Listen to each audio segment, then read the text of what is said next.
the job descriptions for these roles, we utilize the racial equity planning tool, which, as many of you know, helps us to ensure that we are achieving racial equity with whenever we're developing policy for any and all of our work. There were some concerns raised by the community about the positions that I really do want to address and clarify. I want to be clear that these roles are not funded by BPS. We did our budget process. The city is reallocating the funding for these BPS positions.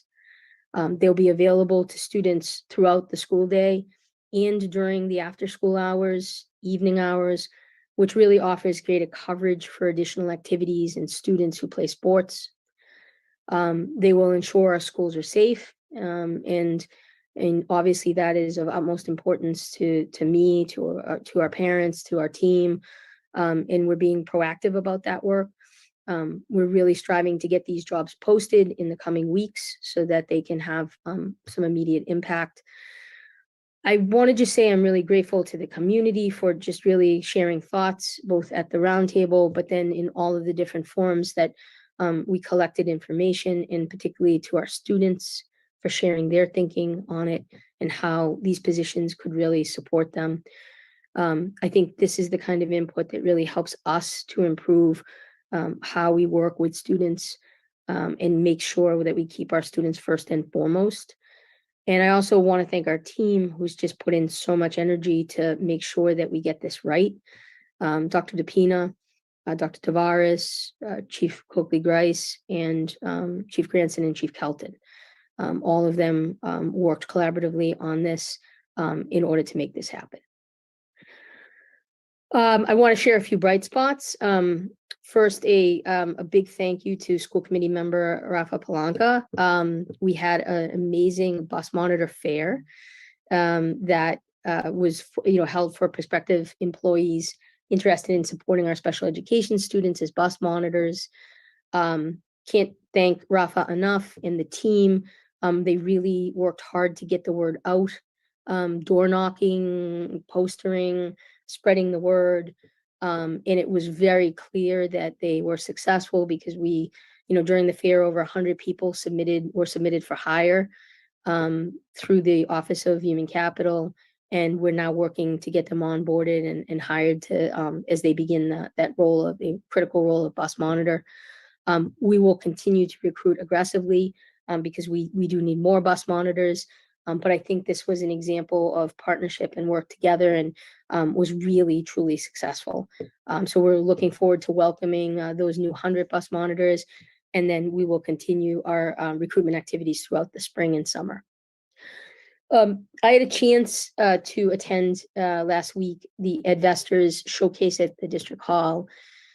This was the opportunity for our community of educators, nonprofit partners, civic leaders, supporters in general to come together to discuss creative on the ground strategies and solutions that are happening in schools, and to really explore some of the key issues in education.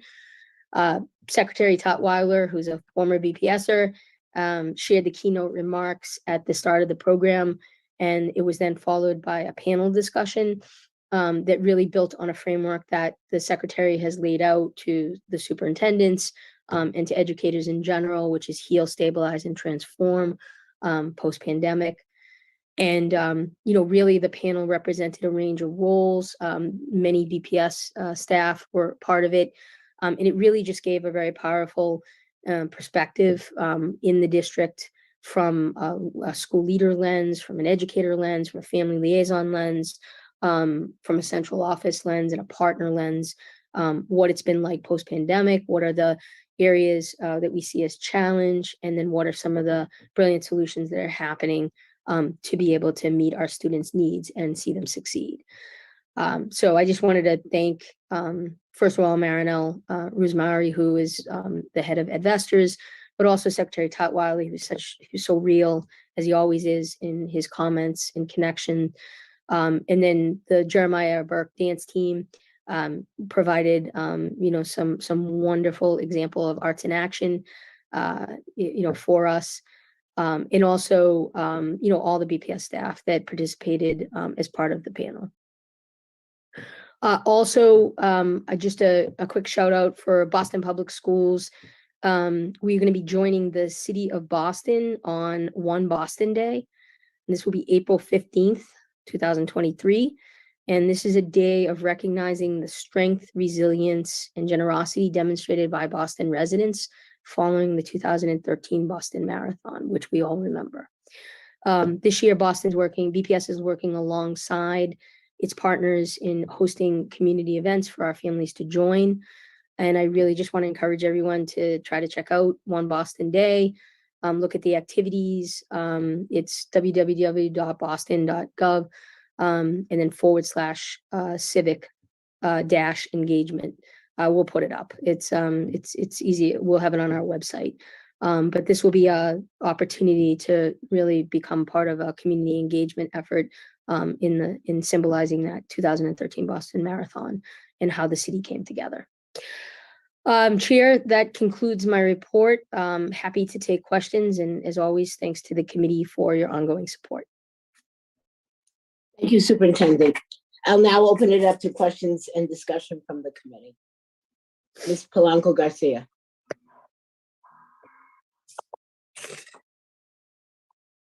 Thank you, Madam Chair. Quiero agradecerle por el reporte a la superintendente y también quiero agradecer el apoyo y la apertura que tuvieron muchos de los padres de nuestra comunidad que fueron a aplicar para poder ser monitores de buses. Thank you, Mr. Chair, and also thank you for the report that the superintendent has given. I also want to appreciate all of the support that we gotten for the community and the positions of bus monitors. Quiero dejarles saber que ha sido uno de los días donde los padres que nunca habían tenido la oportunidad de ir al distrito educativo sintieron que tuvieron una apertura, como una apertura de bienvenida, y se sintieron bien acogidos. And I just want to say that the parents who never had the opportunity to participate in one of the district's events, and they felt very welcome. Porque muchas veces nosotros planteamos los problemas, pero no es solo decir que existen los problemas, sino cómo podemos ayudar para tratar de que estos problemas se puedan solucionar o se puedan tener puertas abiertas para otras personas que ayuden con la necesidad de monitores de buses que hay. And not only this was an opportunity to explain the problems, so that there are problems that exist, but also it was an opportunity to say that we can help and to open doors to other solutions around other needs that we have around bus monitors. Lo segundo que quiero decir esta noche es que realmente la noticia que acaba de dar la superintendente me pone muy triste sobre las escuelas de exámenes. And the second thing that I want to say tonight is about the news that the superintendent just shared about the exam schools. It makes me very sad. Porque estamos hablando de que hay más de 20 estudiantes que no van a tener la oportunidad de estar en las escuelas de examen y tenían expectativa, y tanto ellos como sus familias. Because this means that we're talking about 20 students that won't More be than able, 20. or more than 20 students that won't be able to attend exam schools. And these students and their families, they had these expectations that they were already going to those schools. En ese sentido, mi pregunta es, que me gustaría saber cuáles son la población de estudiantes más afectados por esta noticia. Creo que escuché 23. Me gustaría saber qué población estudiantil ha sido más afectada con esto, desafortunada noticia. In that sense, my question is, what kind of population was affected by this? I believe you said there were 23 students who were affected, but what kind of population in that number were affected by this sad news? Yeah. So through you, Chair, there were 26 students, 4 of whom I believe are coming from charters, so I don't have the demographic information. Of the 22, it really mirrors the district from a demographic, gender perspective. And they were pretty distributed from different schools. We are, have worked today to contact those families. This was eligibility, so the seat was not, it was not given, they did not have a seat. They were eligible. And so there's a combination to determine the seat of the exam and the eligibility of the GPA. So they may or may not have eventually gotten a seat, but they were moved from being eligible to not eligible based on the recalculation. But the group does mirror the district demographic.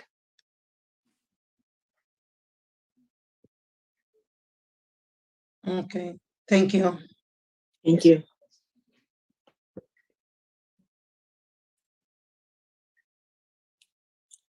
Dr. Alkins? Yes, thank you for the report. Specifically in relation to the sort of the drive for bus monitors. So where are we now in terms of vacancies and just what's the gap left that we still have to fulfill? So if Dan Rosengard is on, I will ask him to come on with the specific numbers. My recollection when we last spoke, we still have several hundred to make us complete, like full. But we're doing different strategies. Like for instance, we're going to distribute so that all buses have a monitor. There's certain things we're doing in the IEP process to identify who needs the actual one-to-one versus having a monitor on board. So it may be that some of these numbers come down, but if we were to look at just this year and what we calculated based on need, I believe our delta is still a couple of hundred, but Dan is on, so I know you can answer more specific. Yep, thank you, Superintendent. And yes, that's correct. To meet every student need, fully to be compliant with IEPs, we're still a little over 200 short.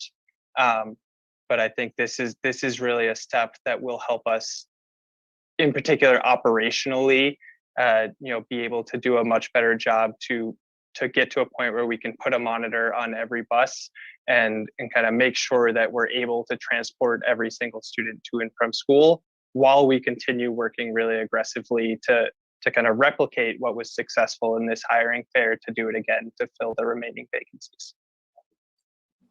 Thank you for that. And so, yeah, I was going to ask, is the intention to do something like the fair again, or have you been considering other modes of engagement too? Yes, the intention is to do additional hiring fairs and also continue looking at other strategies where, we're looking at potentially, hopefully getting a billboard up soon, in Boston to advertise the position with the new rates in the new monitors contract, and figuring out better ways to engage the schools and different community groups to really do a all hands on deck approach. And so the decision to actually create a fair, was that a community driven recommendation to do a fair? Did they identify that they would probably most likely attend a fair? So I'm just curious of that piece, because I'm pretty sure that would give you insight into probably what's the best mode of engagement sort of moving forward.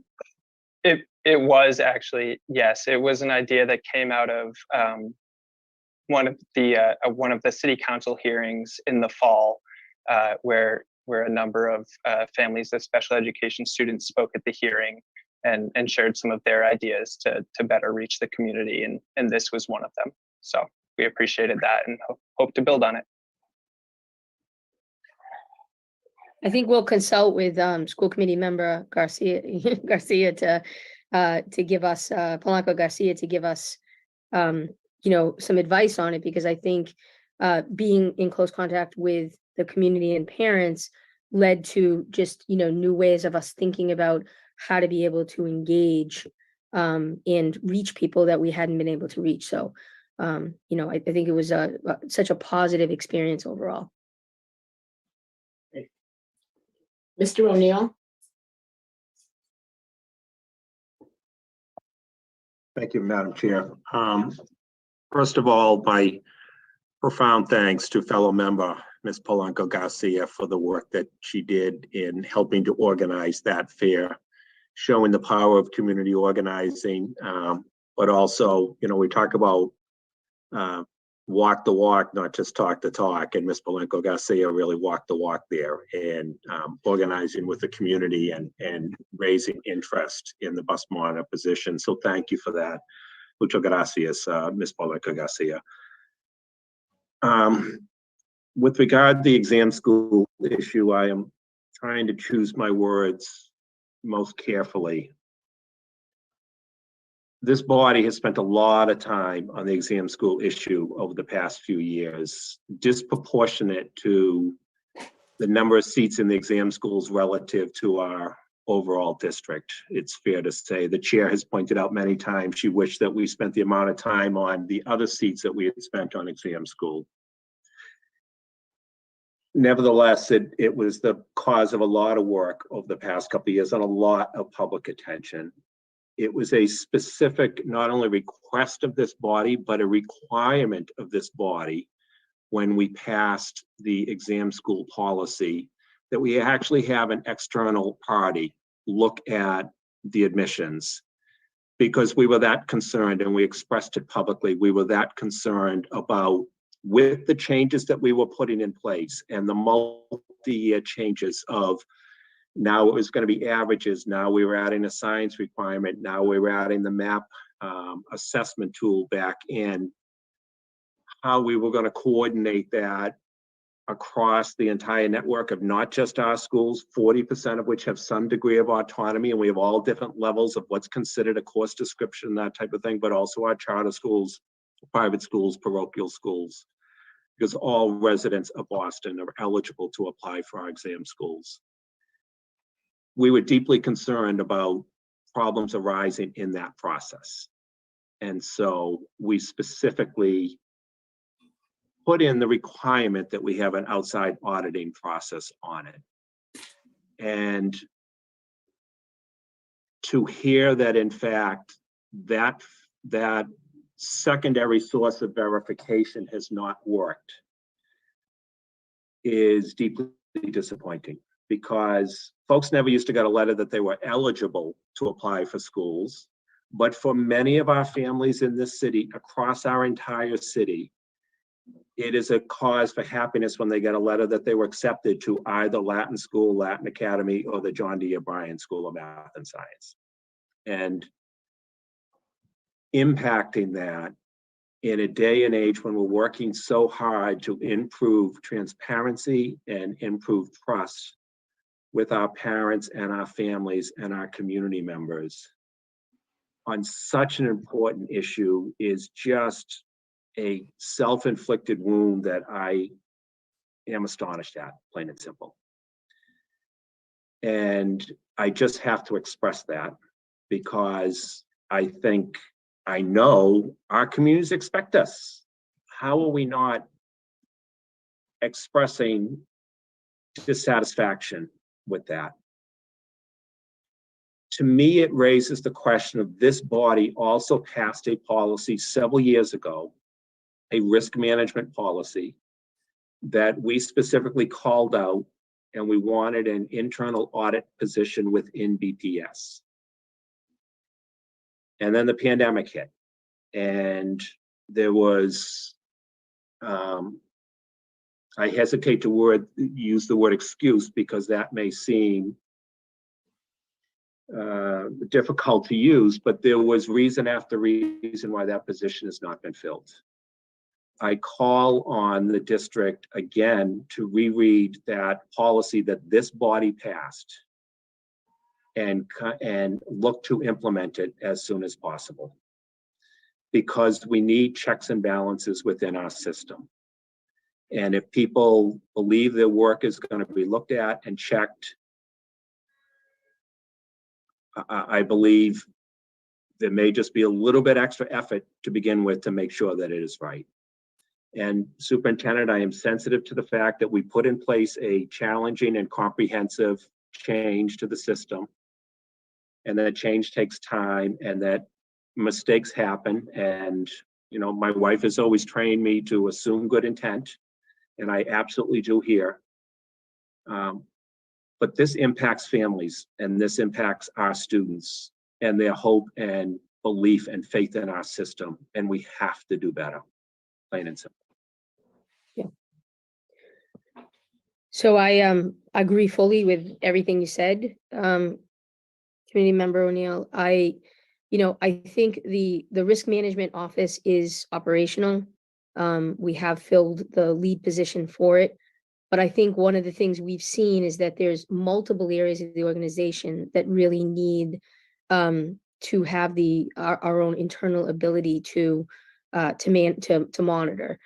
And so this type of particular monitoring, which has to do with calculations and formula and policy interpretation, that will be something that we need to build out as part of the risk management office that was not necessarily envisioned in the original. That said, I think when we have things that are extremely high stakes, we've seen in this example where one internal check and one external check just simply isn't enough. And so I think, this is certainly for me, causing me to coming into this, with a policy that's been created, that we need to look at where are there other gray areas that we may need to look at to make very clear how we're interpreting things, how we're measuring things, what those calculations are going to be, so it's fully transparent. Additionally, given the high stakes nature of it, this is the type of thing where you have multiple internal layers and multiple external layers that are also checking it.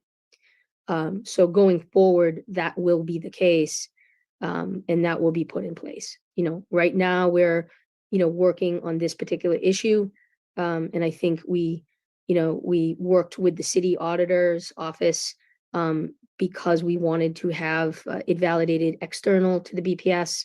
And so we do feel confident in the work that's being done now, in the calculations that will be released. Again, in the 9th and 10th grade, it's more just a delay of time as opposed nothing had been released on them. But again, it's causing us to delay a few days getting them that information in order to make sure we double check and triple check everything.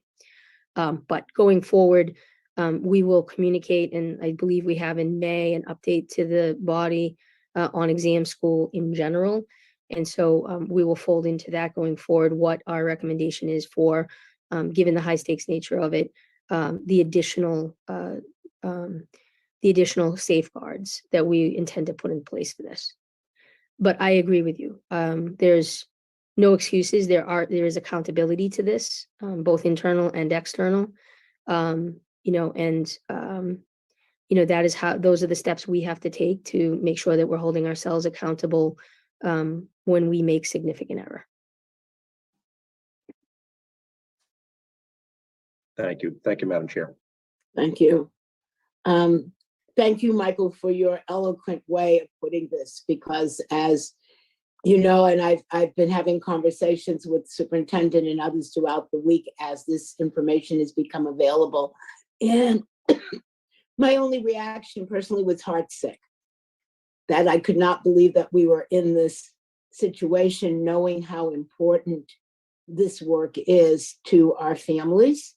And the idea that we have said you're eligible, and even if it were only one child or two children, to go back and saying it's changed, it's not fair. And I said, had I had the opportunity, I would have loved to have joined public comment this evening to express my concerns and dismay with this. I mean, I know we, in moving towards an effort of more equity and opportunity, we have created a very complicated process.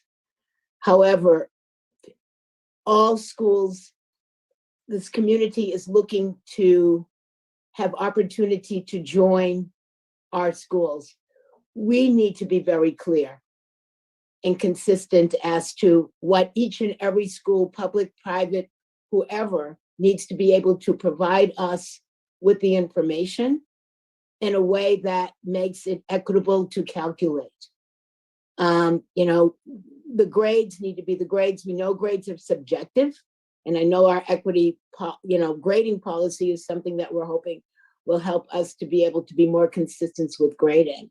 But making sure we are utilizing, similar course structure across the district, quarters versus trimesters, whatever, that I really believe, even though with all the autonomy so many of our schools have, I feel like the district has to step up and say, this is what we need, when we need it, how we need it.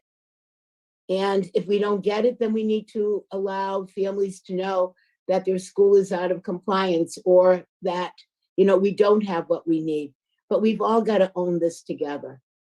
And so I know getting the data piece right is one piece of it, but there are other parts of this policy also that we need to make sure that we are implementing correctly, because every single one of our kids counts. Every single one of our families deserves to get the right information the first time. Yeah. Through your chair, I would second that. I think anytime we make a policy that has a that has an implementation plan with it, it's very important to look at any gray areas of that implementation and work it out. And so I think that is work to be done, that we will be looking to make some recommendations when we come before you, in May. But that way there is a consistency. And, to your point, I think, one of the difficulties with like a lot of change of leadership is we end up with 119 schools as opposed to a district. And that's not helpful when we're trying to implement policy of how, what are science courses, what are history courses, these are the things that evolve in that process. So there's certainly some work to be done here on this, but there also needs to be safeguards, multiple safeguards, because anytime computers make mistakes, humans make mistakes. And so what you have to do when you have something that's very high stakes is you have to insulate it with multiple layers to catch those mistakes. And so I think in a perfect world, the one internal and the one external should have been enough, but clearly we have proven it wasn't. And so we will insulate it further to make sure that going forward, there's multiple sets of eyes on both internal and external to be able to catch anything that's a human error, as well as clarify areas that are gray relative to calculation. Thank you. You're welcome. Thank you all. If there is no further discussion, I'll now entertain a motion to accept the superintendent's report. Is there a motion? So moved. Thank you. Is there a second? Second. Thank you. Is there any discussion or objection to the motion? Ms. Sullivan, will you please call the roll? Thank you, Chair. Dr. Alkins, Yes. Mr. Cadet Hernandez, Ms. LaPera, Ms. Polanco Garcia, Yes. Mr. Tran, Mr. O'Neill, Yes. Ms. Robinson. Yes. The report is approved unanimously. Thank you. Before we move on to public comment, I'd like to invite our student representative, Diego Maida, to present his update. Mr. Maida? Hi, could we, Okay. yeah, hi, so thank you, Chair Robinson. As you guys know, my name is Diego Mata, the student school committee representative. Today I'll be giving the Boston Student Advisory Council update. We continue to meet weekly on Tuesdays from 4 to 6, and now Fridays from 3:30 to 5:30. Can we go to the next slide, please? Yes. So most recent, recently we hosted a youth-led town hall event focused on safety in Boston Public Schools. Thank you. We'd like to send a thank you to Dearborn for hosting us, and to the youth organizations who came out to support our effort. In small groups, we focused on the effects of social media, peer pressure, home environment, and relationships and their effects on violence and safety. We are working to take what we heard in town hall and provide district leadership with a formal recommendation of solutions from the town hall. Can we go to the next slide, please? So our subcommittees are continuing to meet weekly. Each group will have an end of year product.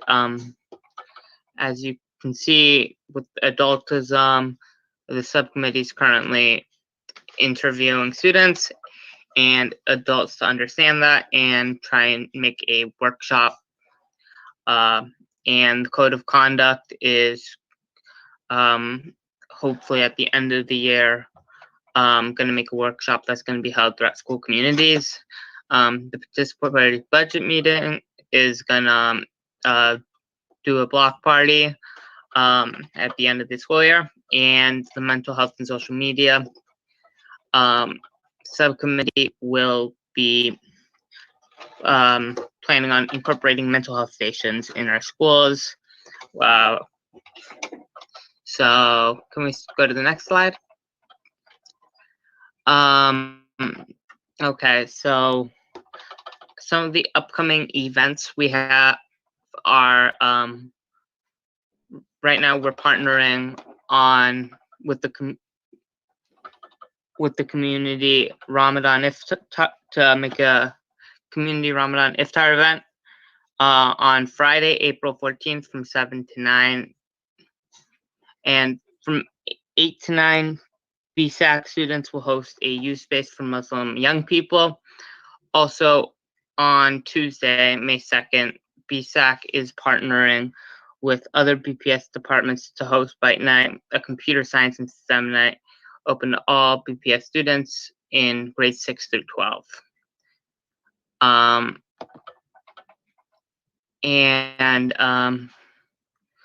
Lastly, this summer, it'll be the second summer that BSAC will host a 6-week summer leadership program.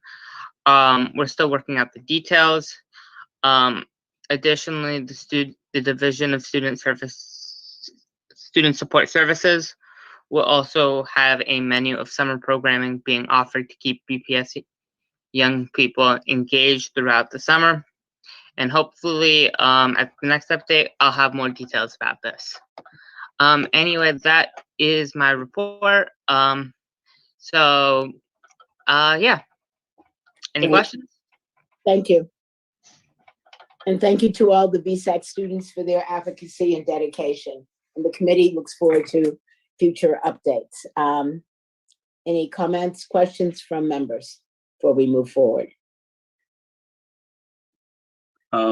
Yes, thank you. And just thank you for the great work that you're leading, Diego. And if you could you just speak a little bit more about the leadership sort of academy, and sort of, is it to help sort of funnel more people within BSAC to look for positions of leadership? Just a little bit more context.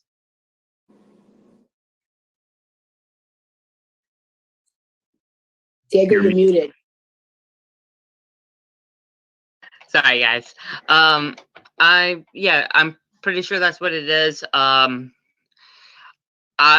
didn't do it last year, but I have sort of an idea of what it is. So it's kind of like a continuation, but a little bit different. Because it's going to be in the summer, it's going to be more time, and so we can get hopefully more work done. But I think we should ask Denise to elaborate better than I can.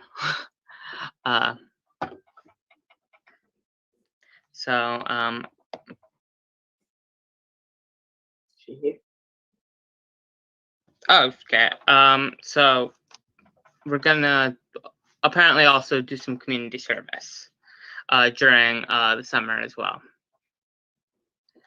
Hi, good evening, everyone. Hi, Diego. Thank you. Yes, so just to kind of elaborate a little bit, last summer we were able to host a 6-week summer leadership program for about 25 BPS students that was focused on restorative justice and healing. We also focused on community building and various aspects of leadership, as well as working with community or other youth-serving community organizations. So we're hoping to replicate some of that work again this summer. It might be a little bit smaller than it has been in years past because space is just an issue throughout the city for youth-serving programs. But our hope is to serve at least 15 to 20 young people during this program. And typically the students do go from summer to school year. And so we do get that continuity of working with students through the summer and then having them come in during the school year as well.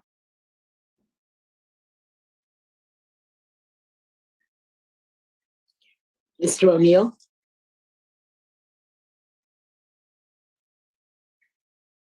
Thank you, Madam Chair. Mr. Maida, thank you for your presentation. Always delighted to hear an update on what's going on in BSAC. And I was struck, as Dr. Alkins was, about the leadership piece. So glad we talked about that in more detail. I was also struck by the committee work. And I'm intrigued by how BSAC decided on those 4 subjects. And I bring it up for 2 reasons. One, student input is critical, right? And student input has been invaluable in a number of ways in policy that the district has made and this board has made, for example, around code of conduct. BSAC's involvement over the years in the revised code of conduct and then the app that BSAC put together for students to understand their rights and responsibilities on the code was critical in that. And so I applaud you for continuing to look at it. And I stress how important the value of student voice is. So please pass that message along to your fellow BSAC members of we listen and we want the input. And the second piece of that is I noticed the focus on mental health. And that is so critical to get BSAC's leadership and guidance on that issue because no one is closer to how students are doing with their social and emotional well-being right now than students and fellow students, right? We really need your guidance and input through BSAC on these issues, and the district does. And I know we are awaiting any day now the National Center for CDC,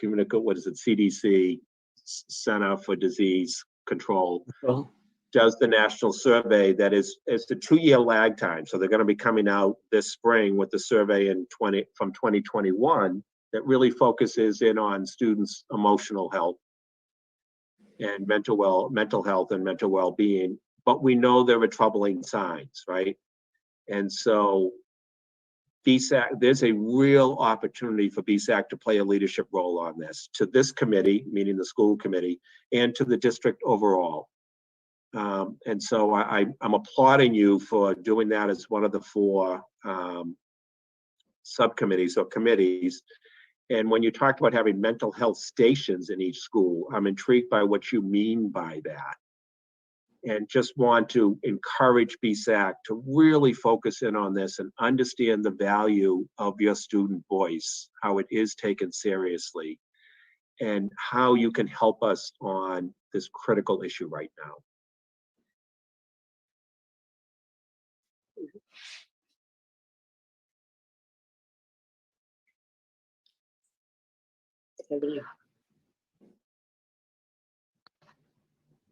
So I'm actually gonna pass this one off to Denise because I am not in that subcommittee. So I think Denise might have more info than I would have on what Sure. So the subcommittees, some of them have come kind of organically from student student voice and student perspective. So the adultism group specifically, the mental health group specifically, the participatory budgeting group was kind of an opportunity that came to us, and we had this additional money to spend. And so the participatory budgeting team and the mental health team have been working closely together on really just ways for young people to have fun and really enjoy themselves. And so as a part of this BSAC block party that we're hoping to have, and the young people have been working really hard on, is to have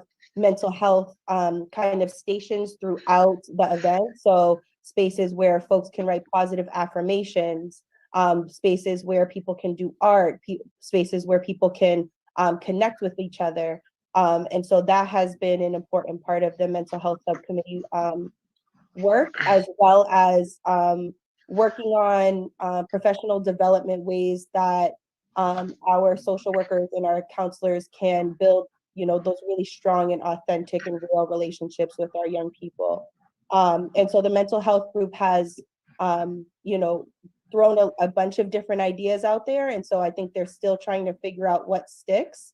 But the idea around mental health stations in each school, I think our young people are still trying to figure out exactly what it is that they need as well, right? When we talk about mental health supports, it's not always just having that go-to person, but there are other aspects of it. And so the group is really working to figure out, what are the important levers that young people really need in school spaces beyond people to talk to, that can really make a difference in their mental health.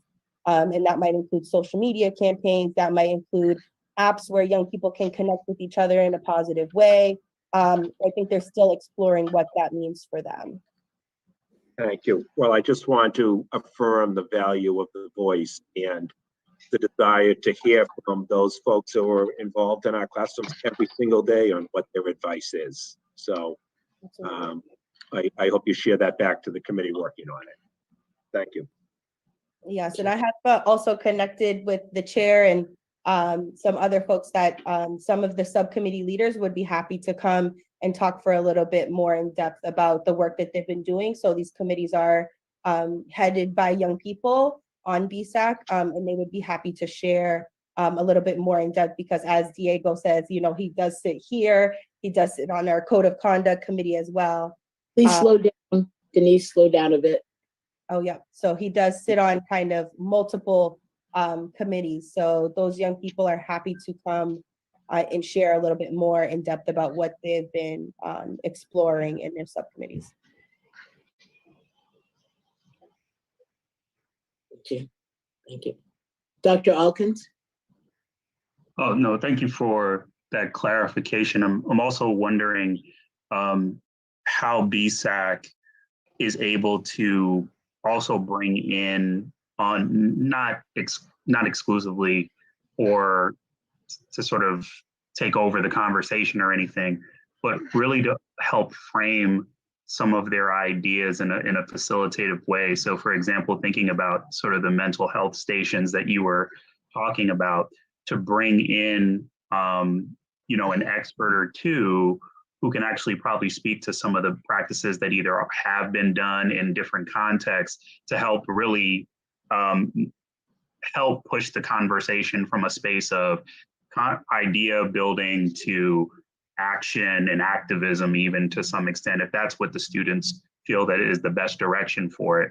But I'm also thinking that sometimes it's, you don't necessarily have to replicate the wheel if it already exists. And so sometimes, I'm wondering just how much of that crosstalk that BSAC gets to do.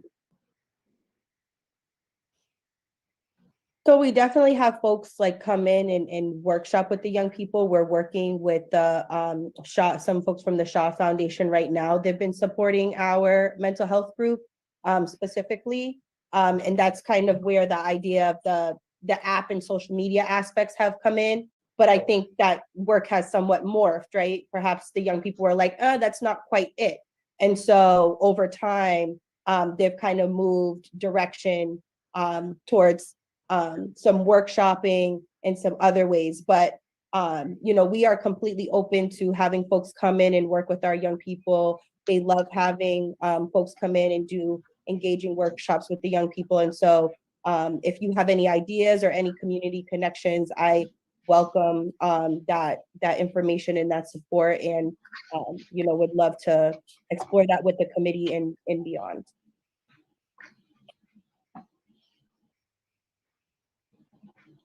Thank you.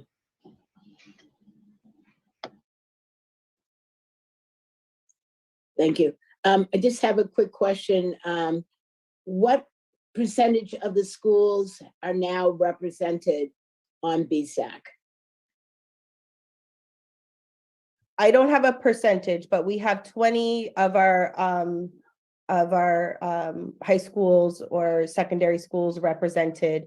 It is difficult to onboard young people at different parts of the year, and because all of our young people are paid through the city of Boston, there are certain deadlines, right, and certain things that we have to meet. And so it can kind of create a space where some folks are paid and some folks are not paid.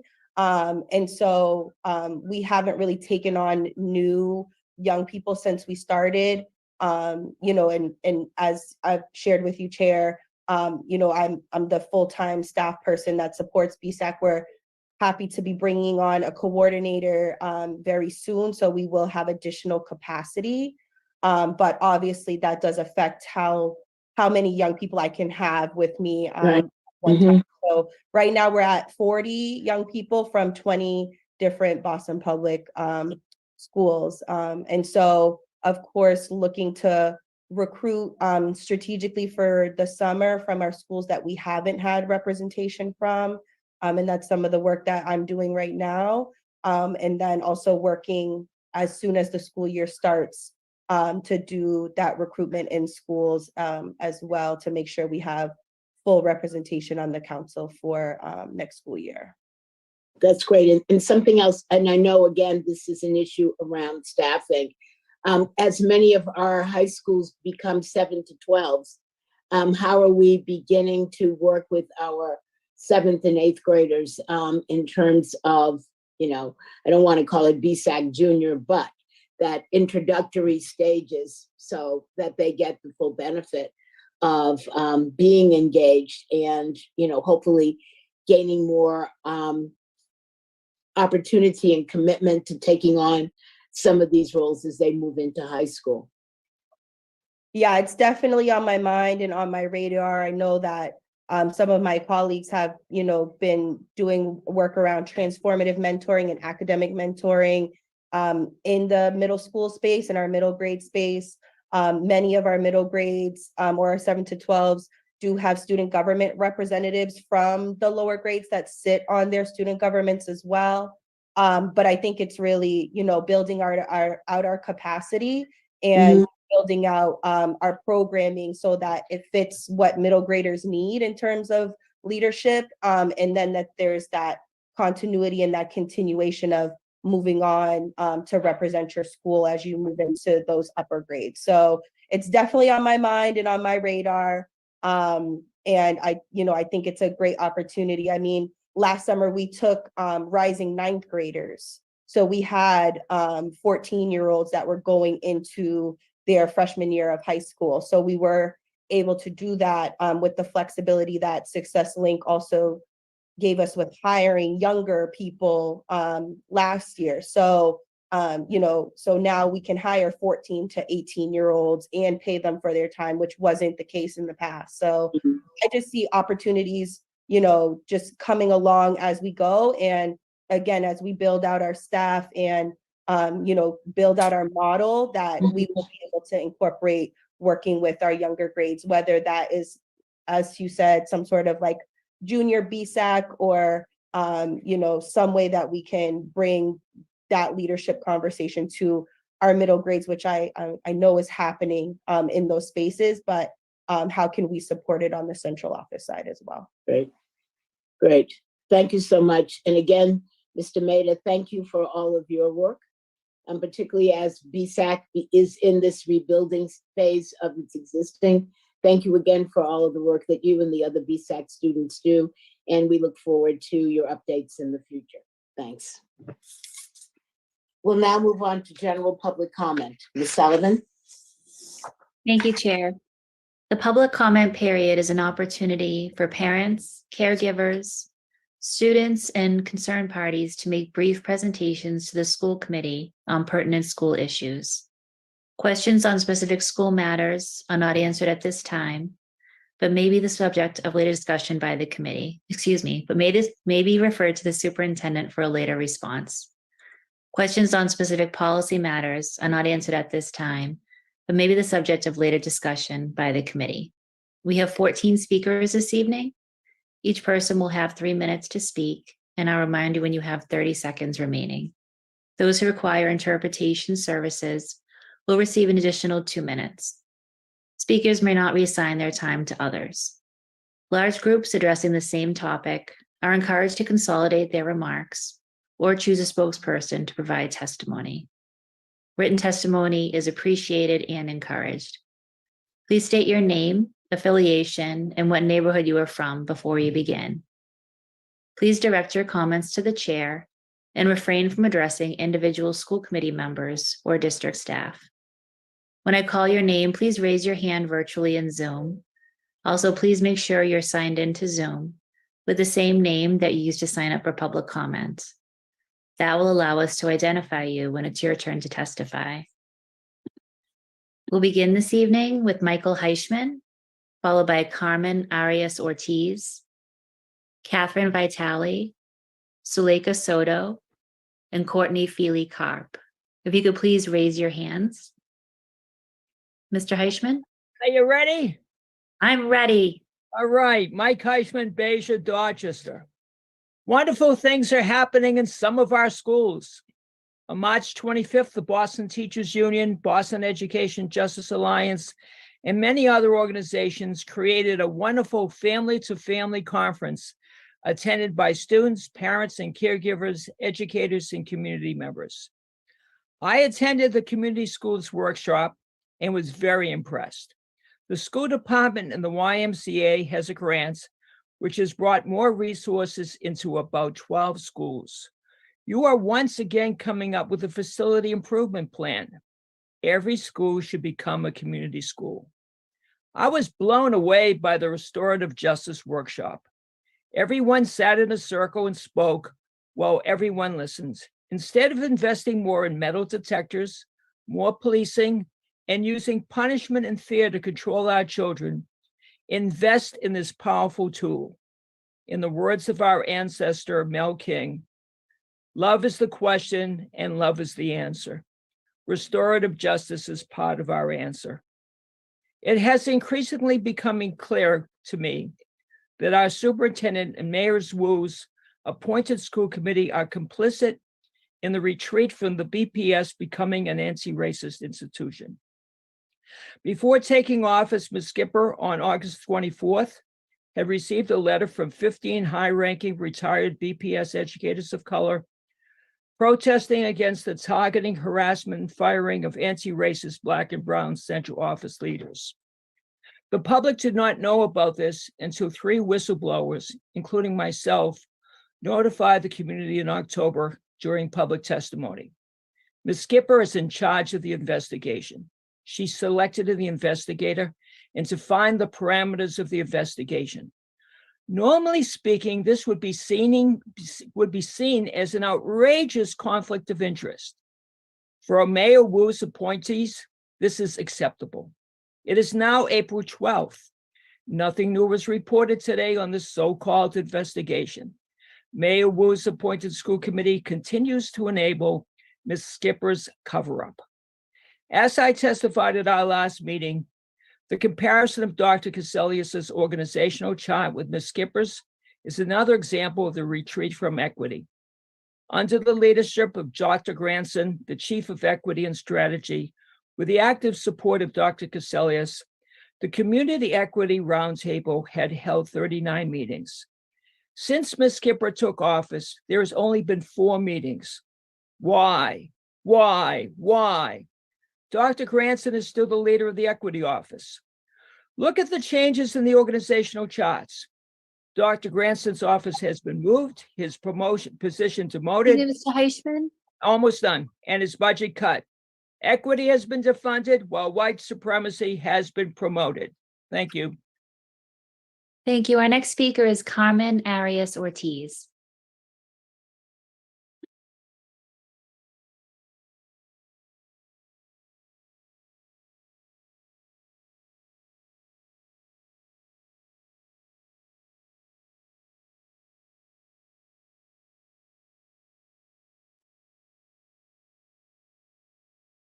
All right. Good evening, Superintendent Skipper and members of the school board. My name is Carmen Ortiz. I'm better known as Carmen Arias by my Boston Arts Academy family. I'm part of the third graduating class of Boston Arts Academy. I do not currently live in Boston. I married in 2016 and moved to Cary, North Carolina. However, I did grow up in South Boston, and I'm a product of Boston Public Schools. My entire family and many of my closest friends still call Boston home.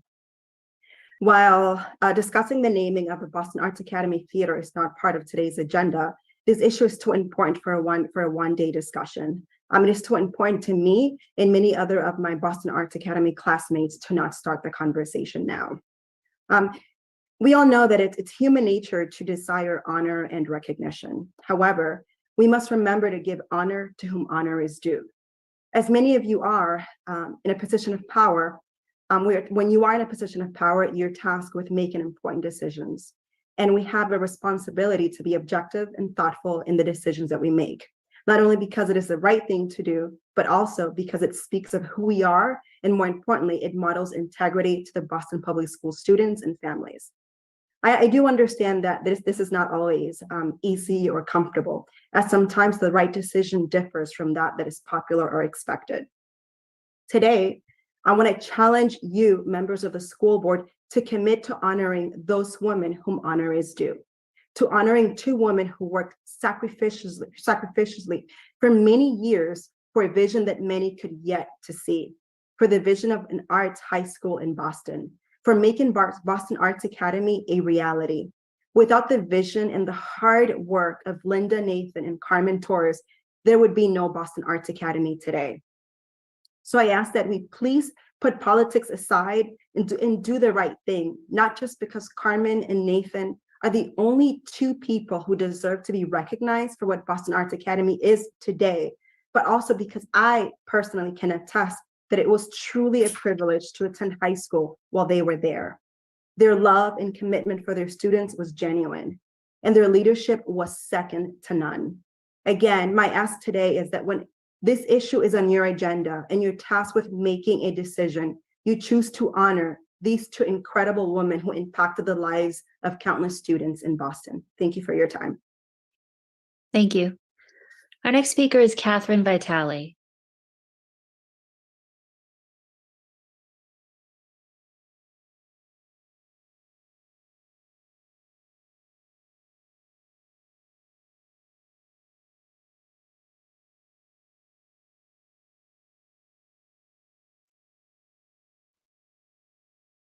Hi, my name is Catherine Vitale. I live in Dorchester, and I'd like every parent listening to this to ask themselves when and why we as Americans allowed it to become normal to drop our kids off to strangers for 30 to 50 hours a week. It has become more and more evident over the past 3 years that by sending our kids to these government indoctrination centers, we're making them vulnerable to a world of abuse. We've allowed these strangers to force muzzles on their faces and restrict their breathing. We've allowed them to isolate our children, causing a massive wave of mental health issues. From vaccine clinics to mental health screenings, we've turned schools into health centers. Schools are supposed to teach academics, not screen, diagnose, and treat mental illness. Parents, I implore you to remove your children from these schools and find alternative ways to educate, because the direction they're going is real bad, real fast. I could go on forever about why and how to homeschool your children, and if you'd like more information, please sign up at wethepeopleofma.org. As far as the school committee goes, what extra rights and privileges have you been awarded that you are not required to have these meetings in person? A virtual meeting is in no way comparable to a real meeting. You have the ability to lock us out, mute us, and kick us out of a virtual meeting, which you wouldn't be able to do if we were in person. You also have the chat disabled. If we were here in person, you wouldn't be able to stop us from communicating with each other. Unless we're on the panel like I am right now, we're not able to see who else is here, if the whole school committee's here, how many members of the public are here, and we're not able to communicate with each other because you have the chat disabled. These virtual meetings are discussing violation of parental rights in our US and Massachusetts constitutions. You're not special, and you all should be required to meet in person and come face to face with parents who you're supposed to be accountable to. Stop being cowards and return to in-person meetings. I also want to ask for the record what the youth health survey is, why kids are taking it, why you are asking children about their genders and their sexual orientations, and proposing ideas to them about killing themselves. I think that every parent should be aware of this, and these surveys should not be given in schools. It's unacceptable. What's happening in schools is disgusting, and you all should be ashamed of yourselves. That's all. Our next speaker is Suleika Soto.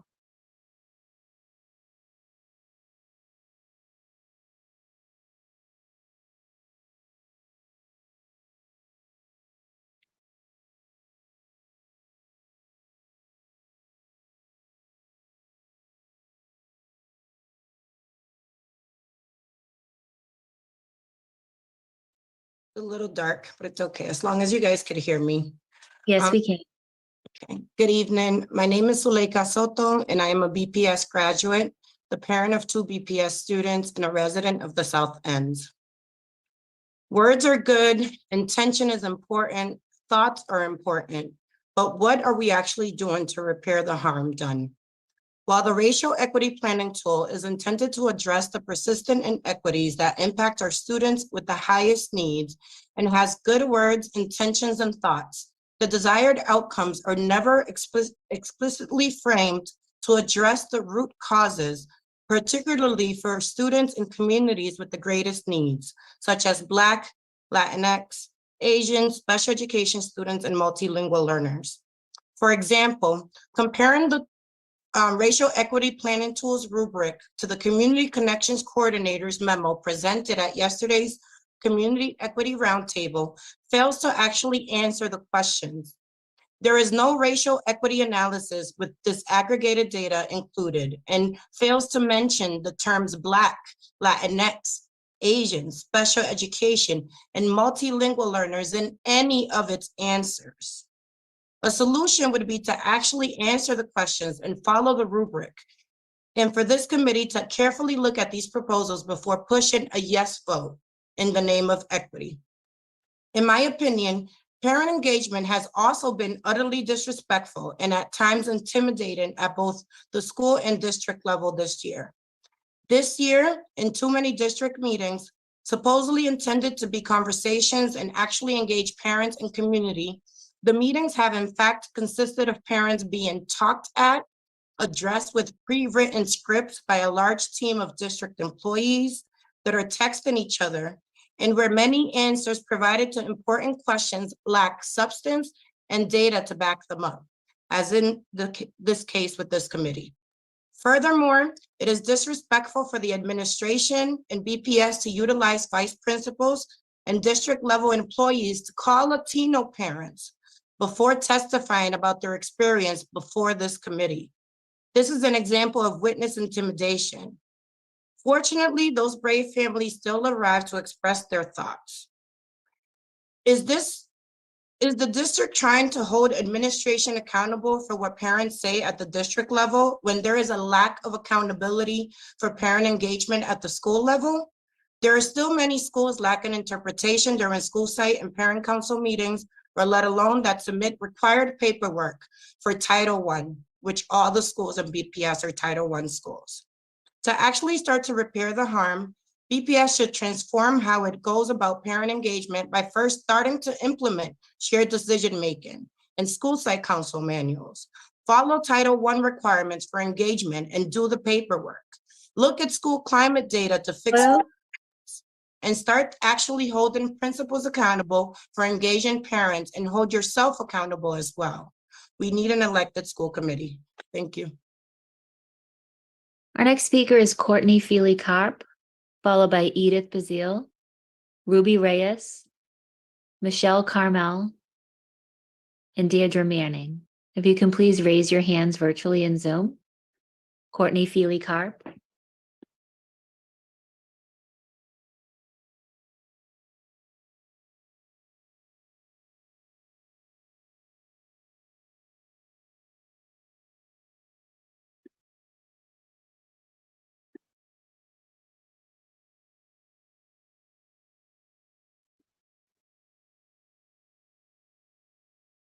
Hi, can you hear me? Yes, we can hear you. Hi. Thank you, Chair Robinson, Superintendent Skipper, and members of the school committee. I thank you again for making time, and I don't want to waste too much time on this, but I do want to sort of give sort of a response to one of the prior commenters. I, for one, fully appreciate the opportunities that online remote meetings have as an accessibility feature through remote attendance, as well as interpretation channels and other things that would be much more difficult to provide in person. And I appreciate and wholly consistent with the continuation of law to allow these things to happen. And I appreciate the opportunity that you continue to do so. And so just wanted to provide a second, possibly more sane voice on that front. I also wanted to just a nod to the prior commenter, Suleika, and all of the things that she just said around a lot of the needs that we are all feeling. And I'm here to talk tonight about our community, our school, but I do think a lot of the systemic comments she made are applicable in our instance, as well as broader, and I do want to amplify her important thoughts and comments. You know, I think it comes as no surprise, and I understand I was late logging in. We had a little incident with dinner that had to be remade. But I understand there was some mention of a plan for the Henderson, so I apologize if there was some conversation that I'm not yet aware of. But we're here tonight. I think it's probably of no surprise because really, frankly, you know, we continue to see no response from the administration at our school. In fact, seems to be trending in the wrong direction. Many of us have reached out to the district office, trying to find other avenues to have licensing, job listing posted, remove a sub-separate listing. But we have not seen that happen. We have also seen that there have been postings added for things like resource rooms, which for anyone who's in the special education world knows that is the first step in the wrong direction when you are doing inclusion for real and not in name only. And so the signs are there. And I think it's important to remember that our leadership is an interim appointment. The school parent council and the school community did not have a say in this appointment. We do not have any knowledge yet how long this appointment will last. We understand there are unique circumstances around this particular leadership role, but we feel that it is important, and to echo some of the comments earlier from the BSEC community and the importance of leadership work and restorative justice, that there are harms in our community that need to be repaired. And if it is the decision of the superintendent to continue with the leadership at our school, that we would ask that specific interventions be done in a restorative way to come help us repair the harms at our school. And we are, you know, since the last time we were here, there's been no. Excuse me, Ms. Feely Karp.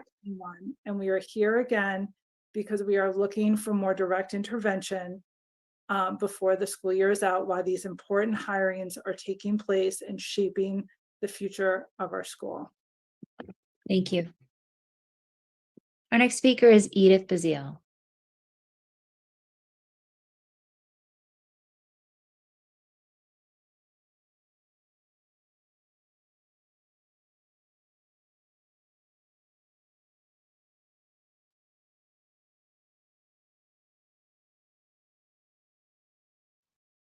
Good evening, and thank you so much.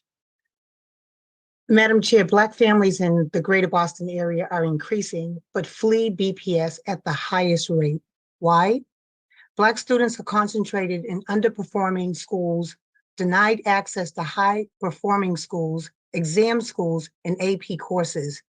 Black students are disproportionately placed in segregated special education classes and alternative education programs and denied equitable access to vocational programming.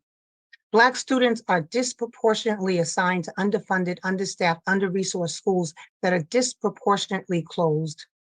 Parents, students, and leaders who speak out about the closures are ignored, like the beloved P.A. Shaw. Black and brown leaders are sidelined, censored, silenced, and pushed out. BPS currently employs around 78 safety officers and invested $30 million in metal detectors and cameras. Violence prevention specialist positions were rebranded as community connector positions, which, despite what is said, are still safety positions which will surveil and target Black and brown students. That's more than 100 approximately safety positions and only an increase of 11 restorative justice positions. The research says a heavy focus on surveillance does not increase safety. It reduces student engagement, and we know we have a student absenteeism problem. If the district used the racial equity planning tool, you'd already know that. But of course, it was not used. This is not the vision of the Honorable Mel King that he had for Boston students, which he loved. It is also not the vision he had when he said, quote, "For all they've talked about improving city schools, we've had a system of low expectations," end of quote. That continues to be the problem. Superintendent Skipper said the district is working tirelessly to improve work worthy of Mel King tonight. I asked, where is the evidence? Every school does not have literacy coaches and reading specialists. BPS has a homegrown early childhood curriculum focus that is not evidence-based, with more than a decade of failing results for Black, Latino, EL, and students with disabilities. When Black students struggle with literacy, they're more likely to be placed in a segregated special ed placement where they really receive reading interventions. There are far too many non-certified teachers and hundreds of teacher vacancies, yet BPS hires more central office positions that are completely disconnected from what school leaders and teachers need to support students. Why is OMME been without a leader? Where are the Black and bilingual teachers that BPS needs? The ESSER funds are just about gone, which states funding is not the problem. Vision and commitment are. Where's the focus on college and vocational options for our Black and brown students? Thank you. Thank you. Our next speaker is Ruby Reyes.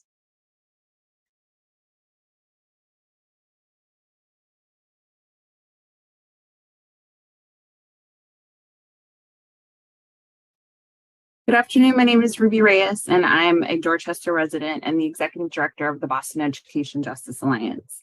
As we approach Superintendent Skipper's 8th month on the job, just 3 short months from the end of the school year, BPS families have continued to wait for action-oriented leadership, transparency, community engagement, and equity.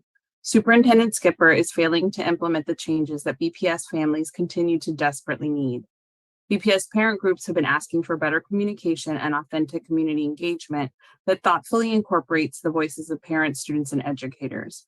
Claiming a commitment to family engagement, BPS parents found a calendar listing for conversations with Mary.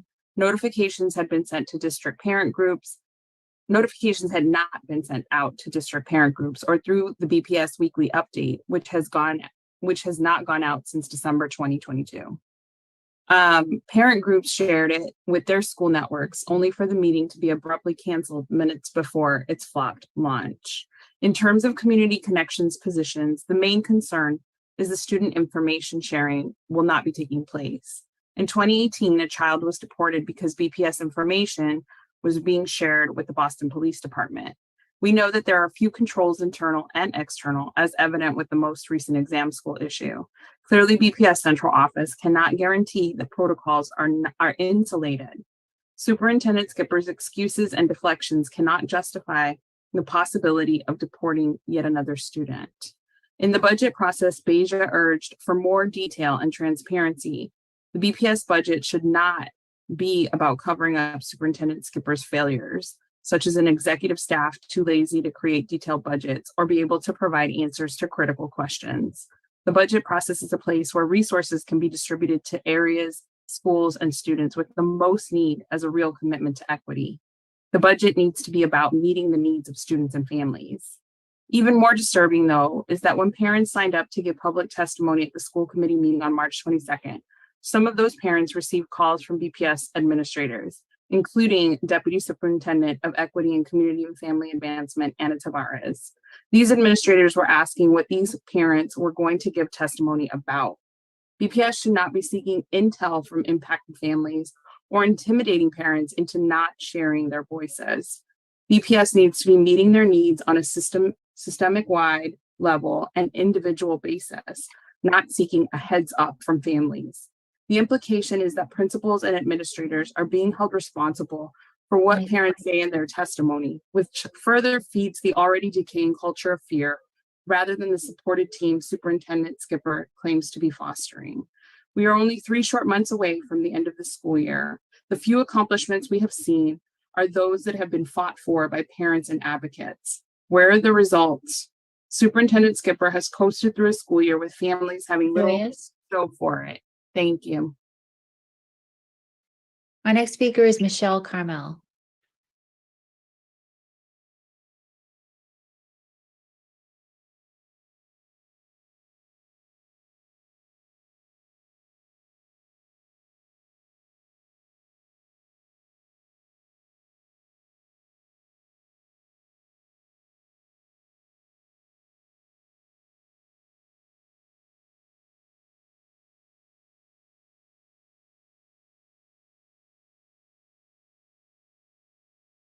Hi, thank you very much for having me here to speak in the public comment section.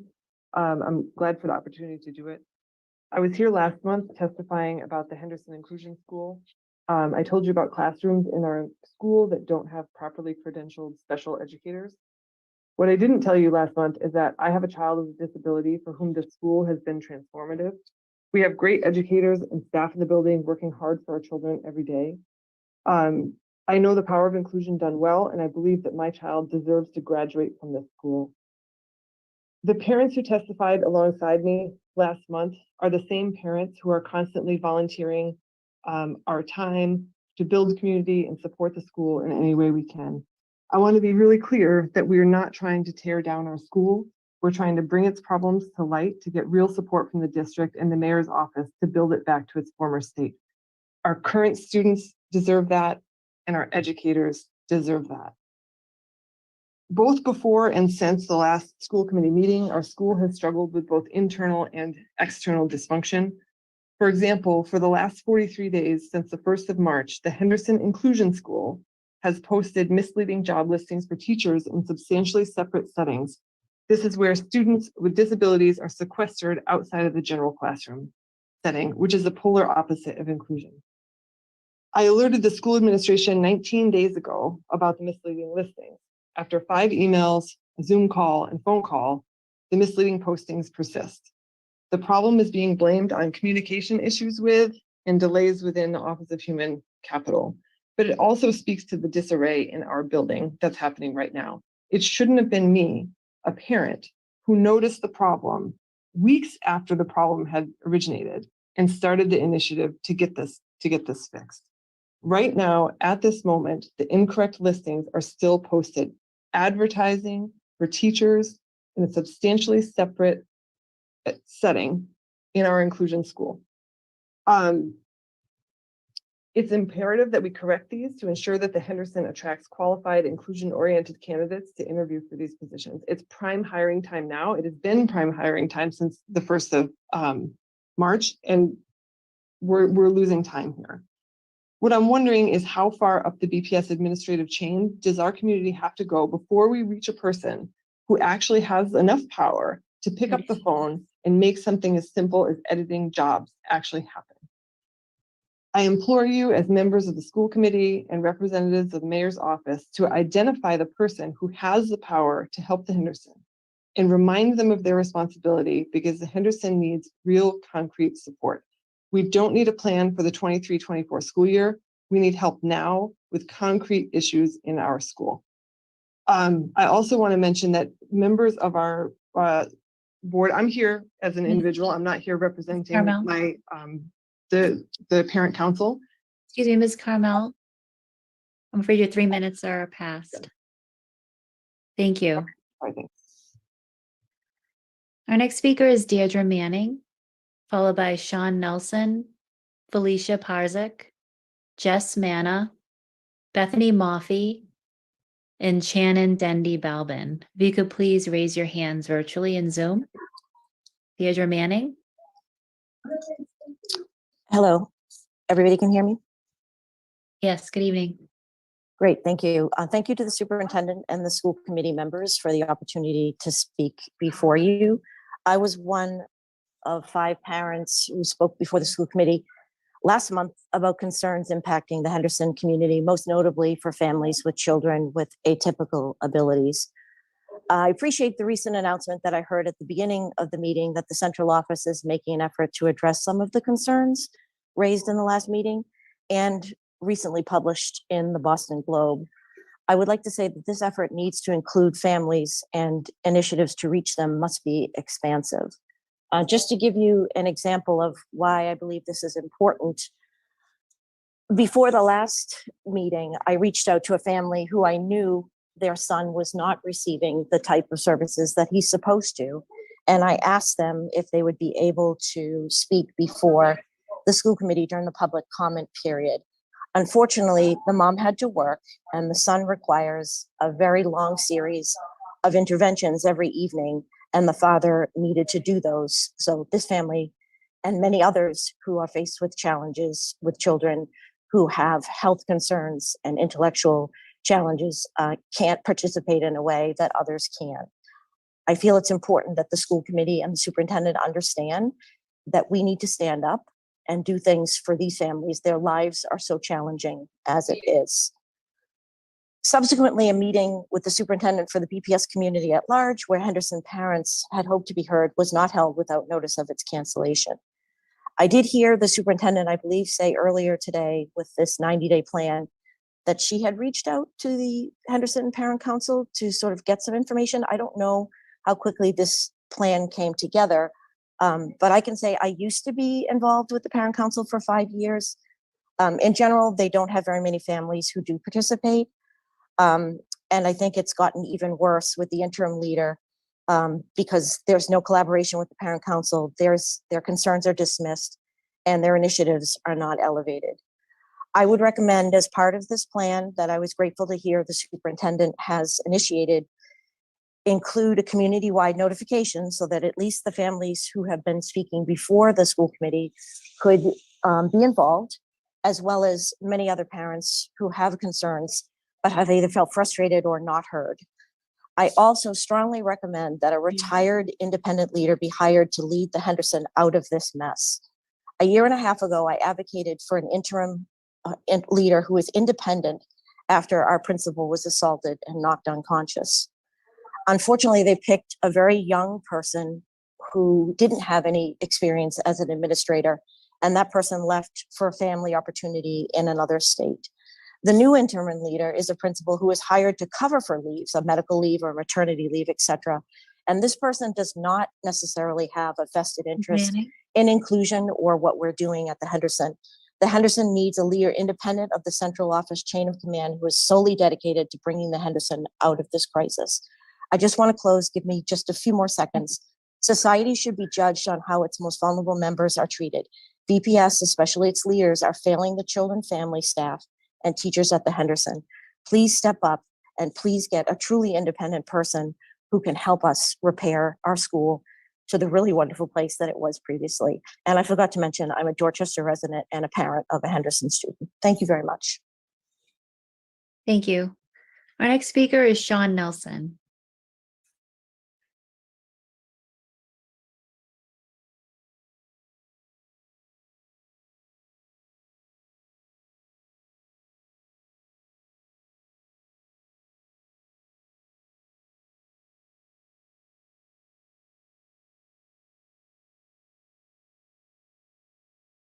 Hello, can you hear me? Yes, we can hear you. Okay, my name is Sean Nelson, Boston resident. born and raised, taxpayer. I have come onto this meeting to address my concerns to the council. My also issue is that you are all appointed, not elected by the people. So you basically must do the bidding of Michelle Wu, who typically does not listen to the people that elected her into office. Secondly, it's another concern I have is these virtual meetings that you have, that they work for you and not for the people. As stated before, you guys have the ability to kick off people who don't agree with you, may say things that you're uncomfortable with, and boot them off very easily. I've seen that many times in other city council meetings and board school meetings across this country where you don't want to hear from the parents or the taxpayers that you're accounted for that pay your paychecks so you can boot them off. While sitting on this meeting listening to you talk, I wandered into your section and I saw that the chat has been disabled. So why are you disabling the chat and not allowing the community and other parents and other people who may share some thoughts and some ideas to meet and talk? Because you wish to silence people that disagree with you or the agenda of Michelle Wu. So I believe that should be taken off. The only people that should be on virtual is the public who are not able to actually come and meet you. You all should be in a one room all together, facing the people that you who do pay you, like their tax dollars, and confront them. Just like before, it's very cowardly that you're all behind these virtual screens and not able to know who and how many people are on here watching this. I've been on here since 5 o'clock, and I can see that it's very restrictive for us to see who else is on here unless you are talking right now. And that's very disturbing. It just shows you guys will talk about equity and inclusion only when it makes you look good. But when it comes to the public, well, we're elected, we're appointed, we don't really have to listen to you. We'll say all these good little words to make us look like we actually care, but you really don't. I can tell by your background screenshots, you're all at home where you should be dressed in business casual in suits at it and facing the people. And should be able to be able to answer simple questions. Secondly is school community safety. Just the other week, you had a radio disturbing information when a teacher locked out police when a suspect who stabbed another student outside blocked them from coming in to do their jobs, endangering all the other students in that school. You should have police officers, armed security in there helping you with these students and make sure they're safe. These teachers do not get paid enough to deal with some of these, unfortunately, misbehaved children. I've seen too many fights where teachers are getting knocked in the head, being slammed to the ground because some of these students have not been taught discipline at home and they bring their troubles into the school. Thank you, Mr. Nelson. Thank you. Thank you. Felicia's not in the meeting, so our next speaker will be Jess Manna.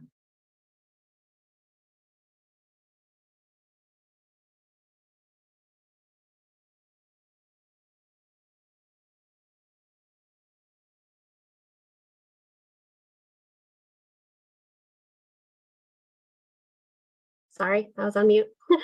Good evening, everyone. My name is Jess Manna. I'm a Rosendale resident and Sumner parent. First, I'd like to thank the school committee for their virtual meetings. As a single parent, I would never be able to attend if the meetings were in person. Having virtual meetings increases access and is a more equitable way to hold meetings that impact such a large community. I have never seen a speaker be kicked off at the many virtual Boston school committees I have attended. As usual, I am here tonight to discuss the Sumner and Philbrook merger.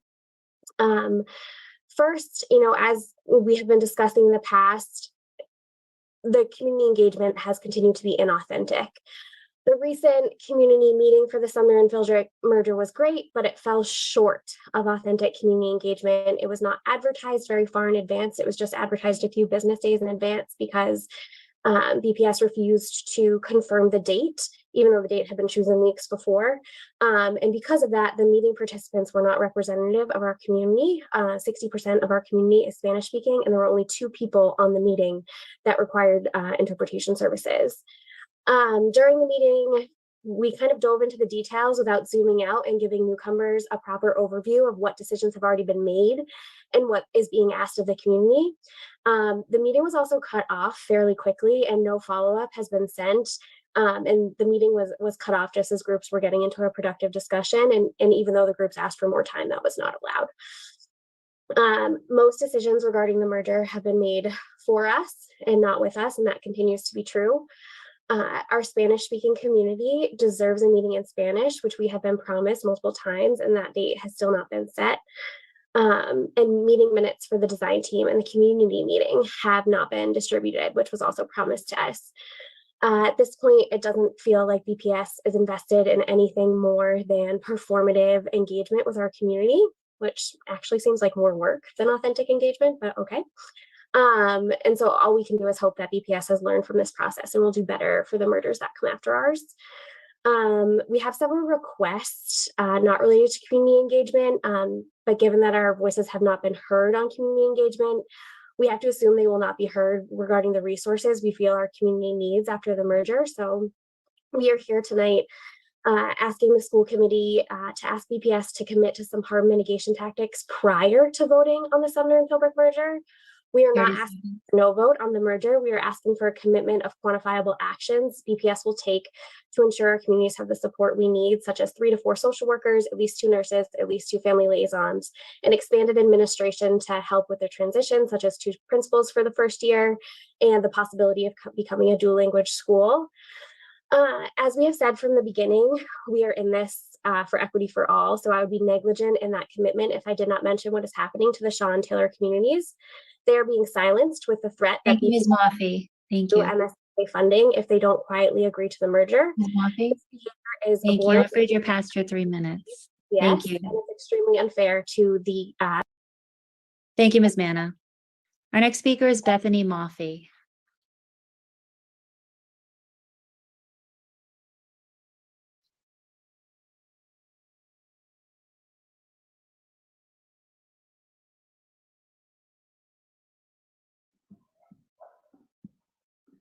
Hello, Chair Robinson and Ms. Skipper and the school council, school committee.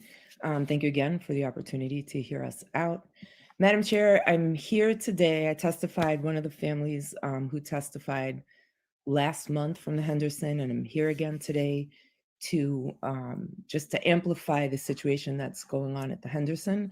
I want to amplify Suleika's comments specifically about intentionality by the district and engaging families. Courtney Feely-Karp's comments specifically, what is the district's intention for leadership next year at the Henderson, and how will families be included? Michelle Carmel's comments about, I believe my daughter should be graduating from the Henderson, and I hope that, you know, I hope that school committee and the district can hear us. I didn't clearly write out a whole bunch of my thoughts. I really just wanted to be in the moment and say, we don't want to be here testifying every single month. We are at our wits' ends. We don't know what to do or who to turn to. We come here. No one from school committee has reached out to any of the 5 families that testified last month. One of the families said that earlier, I'm so sorry I logged on late and I didn't get to hear it, but we heard that Ms. Skipper had reached out to the parent council. I might be mistaken. You did not say that. Okay, then I won't even address that. But we're waiting for someone to address us intentionally. So since we testified last month about the state of inclusion at our school, we are hearing stronger rumors about resource rooms. We're seeing job postings for sub-separate positions and resource room positions. We continue to ask leadership for clarity on what it's about. And we brought it to the district's attention several times. We're getting no satisfactory response. We even heard that the district visited the school after we testified last month, but families didn't hear anything about this. Families were not engaged. If that is the case, we don't even know if it's the case. We requested a plan for how the Henderson will be handled. No family has heard about that. We would love for school committee to intentionally reach out and specifically engage with the Henderson families, have conversations with the community rather than hear it here as testimony. Again, none of us want to be here every single month testifying this. We are desperate. That's why we're here over and over again. I do hope you can hear us. this time, I hope that you reach out to the community. I hope that you share plans with the community, with parent council, with parents, send us surveys, have meetings specifically for us. We'll all show up. Thank you for allowing us to testify again. Thank you. Our next speaker, Shannon, is not signed into the meeting. So Chair Robinson, that concludes our speakers for general public comment. Thank you. Chair Robinson? Yes. Not typical, but I think because several of the parents from the Henderson had not had the opportunity to hear the update, I'm just going to ask Dr. Eccleston to come on, since he's been the person that's been helping to support this piece, and just actually be able to provide an update on several of the concerns that they expressed, because I don't want them to go home tonight without hearing that. Yeah, thank you, Superintendent, and thank you, members of the public, for raising a really important concern. A few things I just want to say sort of immediately, just to say at the top. The Henderson is committed to ensuring that the legacy of inclusion continues at the school. There are no plans. I want to be exceptionally clear on this. There are no plans for any type of substantially separate classrooms, any sort of resource rooms. These are errors in the postings of things relative to things that came out of the Office of Community Capital. And I am going to work with the school superintendent, with the school principal and members of OHC first thing tomorrow morning by 7:30 to resolve these issues, to make sure that this is very clear. I did go out to the Henderson after the last meeting. I did have an opportunity to meet with faculty. I did have an opportunity to meet with the school leader to ensure that the commitment to inclusion was there, both in strategy and investments, both now and into the future for the school. That will resolve these issues, and we will continue, obviously, to ensure that we are doing right by the school. I will also ensure, in partnership with Regional School Superintendent Jean Roundtree, that we meet with both the site council and the larger community to talk through these issues. I think there are some good suggestions that were proffered this evening from members of the community to move this forward. But we will be interested in doing this in two-way dialogue with the community to tackle the issues that are being raised, to make sure that we're making an effort of continuous improvement, making progress in those areas. And I'll take personal responsibility in working with members of the BPS team to make sure that. And Dr. Eccleston, I did share in my report the additional resources that we are allocating to be able to address some of the gaps that we're seeing at the Henderson. So I don't know if you want to just quickly share a few of those, since some of the parents didn't get to hear that. Yeah, I apologize. I don't have that. I was just coming from another community meeting, so I don't have that information top of mind, but there are a number of significant investments that I made in the FY24 budget to support inclusion. I'd be happy to ensure that I'm prepared to have that conversation with the community, and feel free to have those details if you have them in front of you. Yeah, I think if I remember right, school psychologist, I think, we spoke about special education administrator relative to inclusion, family liaison, given the lower and the upper campus. From a material standpoint, a librarian and library, I believe, at the upper with materials, and at the lower campus, additional materials for a literacy room. I believe an adjustment counselor, and then the couple of positions which sound like they were posted incorrectly, which would support inclusion, but were posted as resource room. So there's also, along with the plan of support and training, I can also say that the Henderson is one of the schools that we will be working in partnership with the city, with AIR dollars, to provide additional clinical support and trauma-informed training. Henderson is one of those schools. So I think that the parent voice has been important. I think that the Hendersons had a long journey for the last couple of years And, you know, it's on us as the district to help support and bring some stability to it, with Dr. Eccleston, with Jean Roundtree in support. And so you know, we'll work to get that communication out to parents now that the plan has been finalized, and then offer an opportunity to be able to meet with parents as well.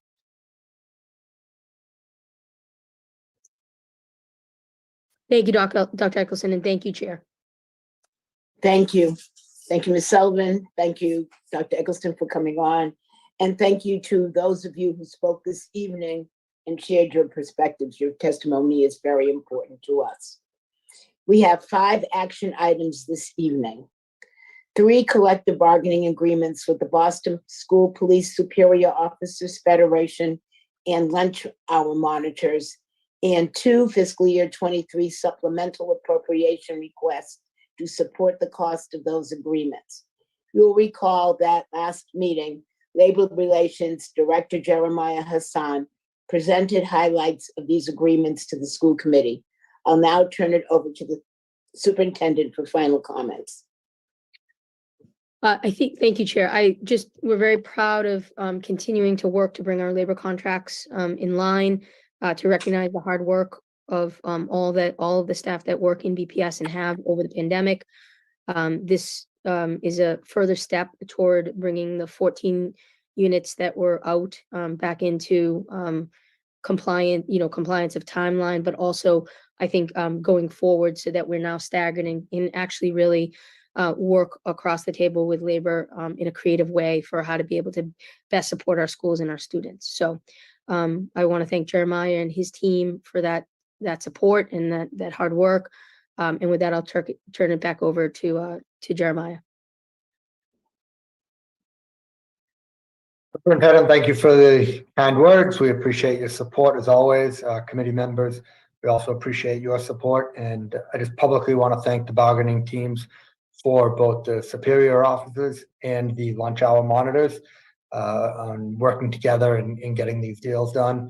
We're optimistic both about these agreements and our relationship moving forward with these groups. I'll turn it to the committee if you have any questions. If not, I just reiterate our recommendation to vote in favor of these agreements and the supplemental appropriation requests needed to fund them in the fiscal year of 2023. Thank you. I'll now open it up to the committee for any final questions, comments. None? No one? Dr. Elkins? Yeah, I just want to echo the sentiments that this is great progress, I would say, like along these lines, is to make our contracts current. And in some ways, it's almost, not even almost, it's disconcerting to say that like we have to keep things current in this way. But I'm happy that we are able to do this. That said, I think it'd be important for me to say that it shouldn't stop here as we're looking at the number of contracts in terms of being able to make sure that the people that are working in BPS are being paid adequately and commensurate with the cost of living that it takes to be in a city like Boston.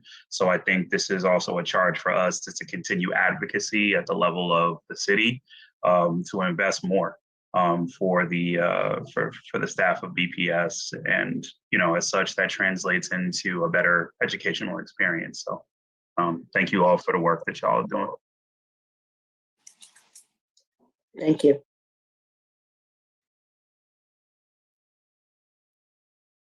Okay.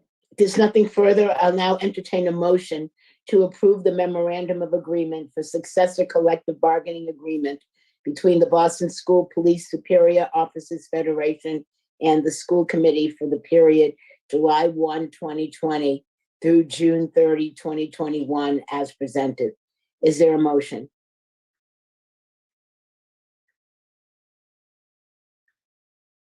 So moved. Thank you. Is there a second? Second. Thank you. Is there any discussion or objection to the motion? Ms. Sullivan, will you please call the roll?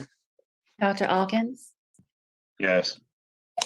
Mr. Cadet Hernandez, Ms. LaPera, Ms. Polanco Garcia, Yes. Mr. Tran, Mr. O'Neill, Yes. Ms. Robinson. Yes, Motion is approved unanimously. thank you. I'll now entertain a motion to approve the memorandum of agreement for the successor collective bargaining agreement between the Boston School Police Superior Officers and Federation and the Boston School Committee for the period July 1, 2021 through June 30, 2024, as presented. Is there a motion? So moved. Thank you. Is there a second? Second. Thank you. Is there any discussion or objection to the motion? Ms. Sullivan, will you please call the roll? Dr. Alkins, Yes. Mr. Cadet Hernandez, Ms. LaPera, Ms. Polanco Garcia, Yes. Mr. Tran, Mr. O'Neill, Yes. Ms. Robinson. Yes, Thank you. The motion is approved unanimously. thank you. I'll now entertain a motion to approve the fiscal year 23 supplemental appropriation request in the amount of $68,769 to support the memorandum of agreement for successor collective bargaining agreement for the period July 1, 2021 through June 30, 2024 between the Boston School Police Superior Officers Federation and the Boston School Committee as presented. Is there a motion? So moved. Thank you. Is there a second? Second. Thank you. Is there any discussion or objection to the motion? Ms. Sullivan, will you please call the roll? Dr. Alkins, Yes. Mr. Cadet Hernandez, Ms. LaPera, Ms. Polanco Garcia, Yes. Mr. Tran, Mr. O'Neill, Yes. Ms. Robinson. Yes, The motion is approved unanimously. thank you. I will now entertain a motion to approve the memorandum of agreement for successor collective bargaining agreement between the lunch hour monitors, American Federation of State, County, and Municipal Employees, AFSCME 93, and the Boston School Committee for the period September 1, 2020 through August 31, 2023, as presented. Is there a motion? So moved. Thank you. Is there a second? Second. Thank you. Is there any discussion or objection to the motion? Ms. Sullivan, please call the roll. Dr. Alkins, Yes. Mr. Cadet Hernandez, Ms. LaPera, Ms. Polanco Garcia, Yes. Mr. Tran, Mr. O'Neill, Yes. Ms. Robinson. Yes, The motion is approved unanimously. thank you. And finally, I will now entertain a motion to approve fiscal year 23 supplemental appropriation request in the amount of $206,006 to support the memorandum of agreement for successor collective bargaining agreement between the lunch hour monitors, AFSCME 93, and the Boston School Committee for the period September 1, 2020 through August 31, 2023, as presented. Is there a motion?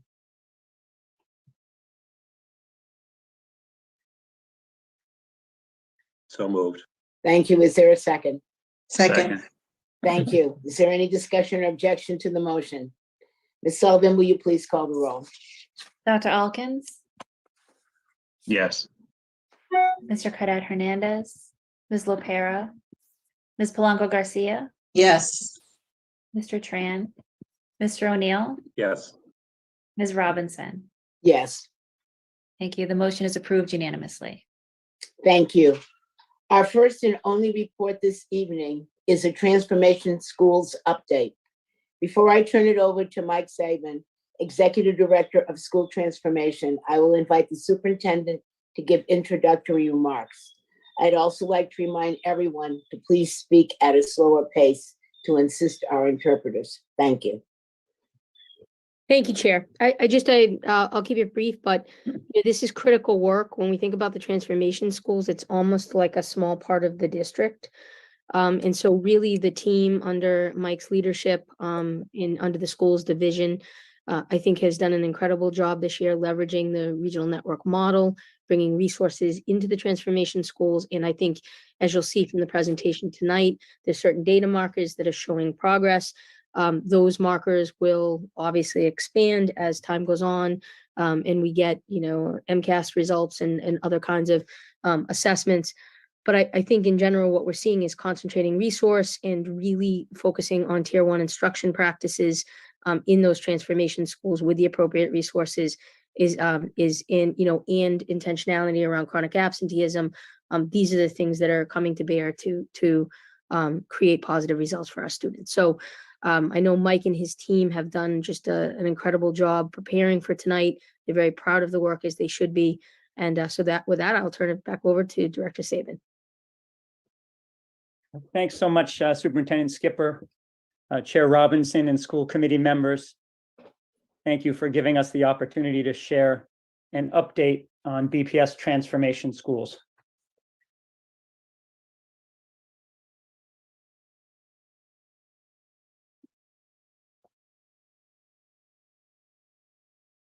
So my message today is this.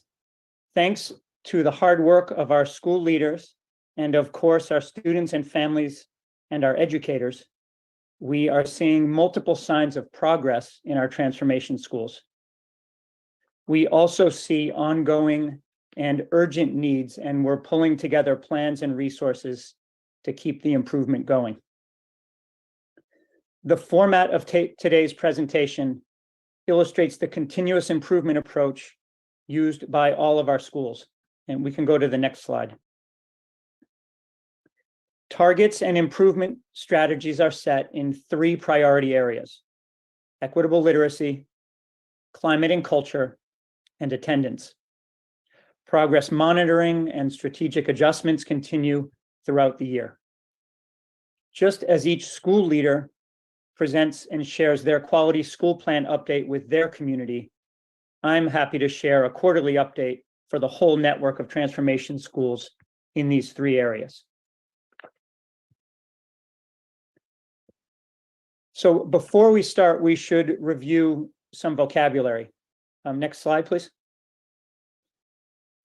Transformation is a Boston Public Schools term given to any school rated below the 10th percentile in the Department of Education accountability system.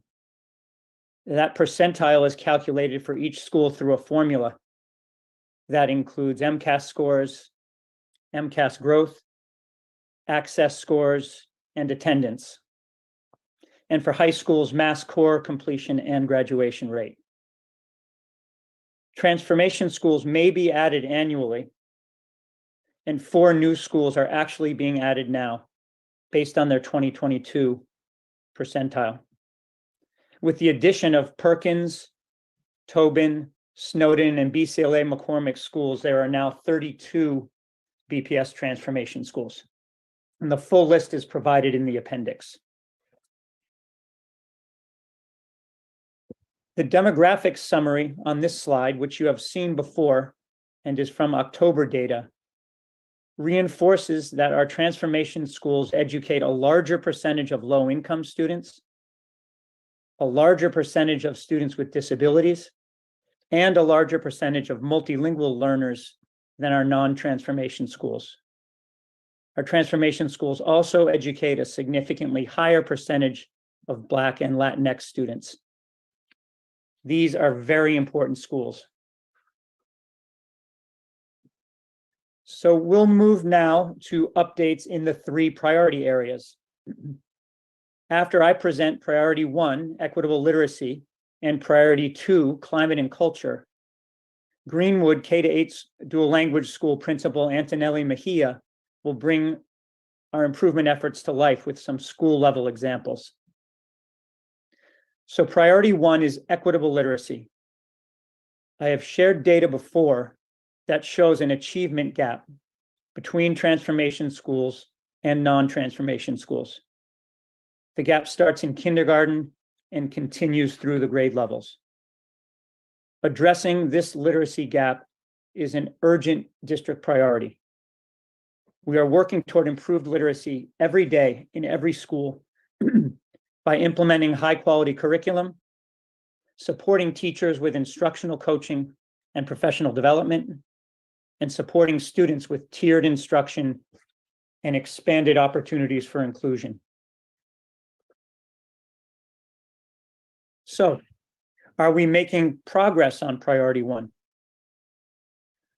Our classroom observation data from our instructional rounds says that we are. During our quarterly rounds, teams of school and district staff visit classrooms together, observing teaching and learning in action. We observe students reading, student writing, student discourse, looking for evidence of engagement with grade level standards and with complex and enabling text. So far this year, teams of observers have visited over 1,100 classrooms in transformation schools. 1,100 classrooms is a lot. We're very proud that our improvement efforts in the transformation network and the whole district are rooted in the actual classroom. Excuse me. This graph in front of you shows steady progress over the course of the year in most areas of equitable literacy. We feel confident that this steady shift in instructional practice will translate into improved student learning.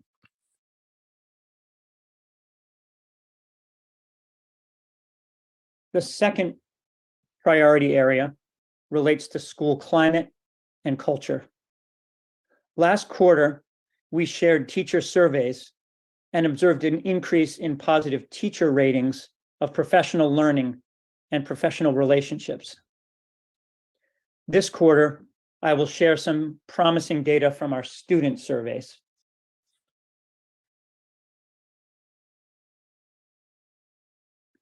We give student surveys twice per year, and these surveys are one way that student voice informs our improvement efforts. Grade 3 to 5 student surveys from the late fall show a strong student sense of belonging and engagement in our transformation schools, similar to non-transformation schools. One area for concern, our elementary transformation school students report higher levels of safety worry than other students.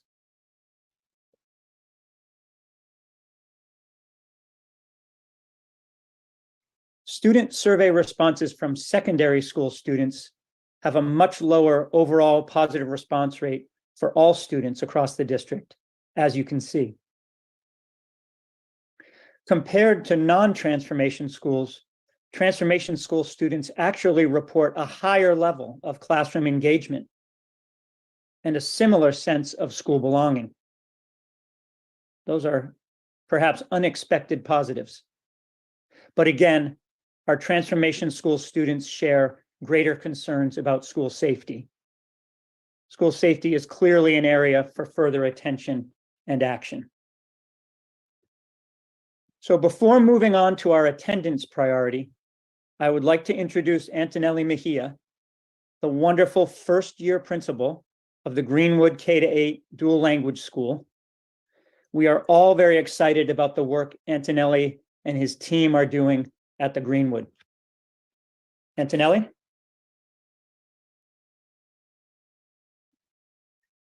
Good evening, everybody. I don't think I can put my video on. Can you see me? Good evening, everyone, and members of the school committee. Thank you for the opportunity to be here in this space to share a little bit about the work that we're doing here, excuse me, at the Dese Greenwood. My name is Antonelli Mejia, and I am the first principal.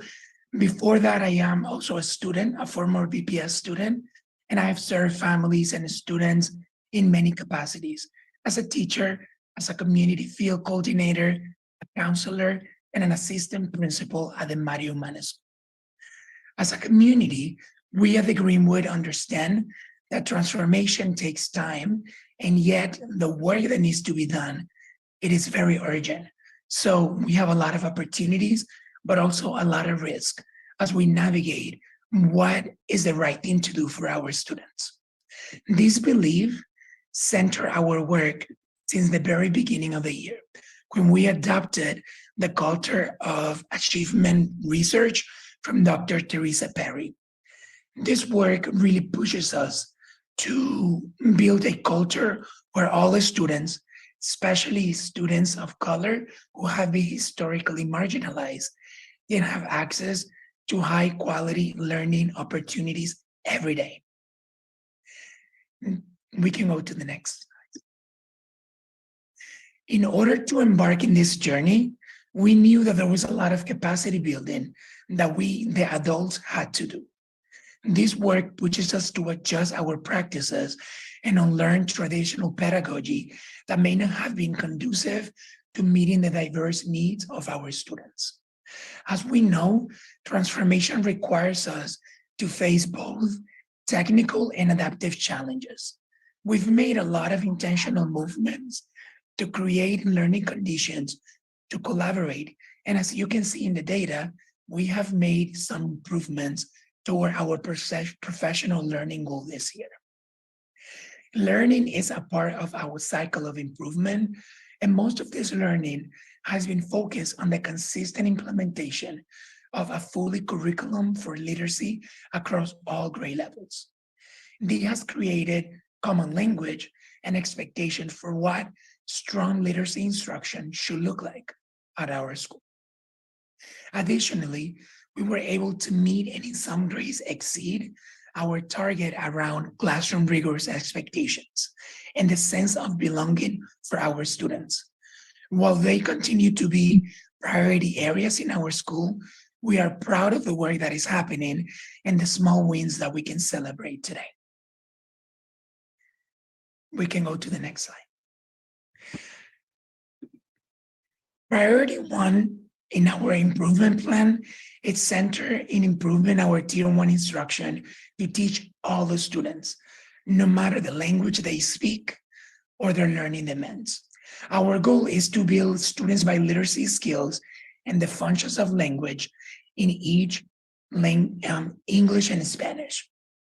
While this data shows that students are performing below grade level expectations in first and second grade, it is important to know that this is the first year that this cohort of first graders is learning English literacy explicitly, and that this year's second graders did not receive English explicitly last year. This was due because of a previous language model. This year, we shifted some aspect of our language model to ensure that students were receiving explicit language in both languages. And we are starting to see some progress between the beginning and the year, as you can see. I wanted to highlight the tremendous growth that our kindergarten students made in Spanish as they exceeded expectations with an increase of 28%. Similarly, our second grader students, they met the projected target in the mid-year assessment. Our work to support students in the second grade remains a priority, especially to those students who are new to the country, to make sure that they receive the supports that they need to be successful. Consistency in our school practices has led to academic success in our middle school as well. As you can see, all of our students in middle school exceeded the assessment target in English in the mid-year. And the students in 3rd, 5th, and 8th grade exceeded those expectations in the Spanish as well. This is a result of all the hard work, all the effort, extra hours that our teachers are putting into planning and improving their Tier 1 instruction, but also the collaboration of families and all the way that students are also demonstrating. We are proud of the progress that we're seeing, and we remain hopeful that we will continue to transform and counter the narrative that society has put in our students. We believe that our students are so much more than these scores, and we will continue to find ways to highlight the different aspects our community is transforming, in addition to the improvement in test performance. As a first-year principal, this has now been an easy journey, but I have an amazing team and a great community of educators who come each and every day committed to maintain the promise that we make to all of our families every day. That is to keep their child safe and learning in a positive and welcoming environment. I also want to take this opportunity to thank our academic superintendent, Natalie Ake, and the folks at the District Transformation Division, because they have provided us with a lot of support this year. Personally, I think that the shift that they made into the regional supports model has made a huge difference, and it will continue to support our district in moving towards a more inclusive and more cohesive district amongst all the schools. We are really excited because we're already seeing some small wins in the achievement of our students, but this is just the beginning, and we have a lot of learning that is ahead of us. So I hope I can come back and share that with you in the future as well. Thank you for your time. Thank you so much, Antonelli. I think we can hear in your voice that it's hard work being a first-year principal. And we're so excited to watch the growth that you and your team have already launched so far this year.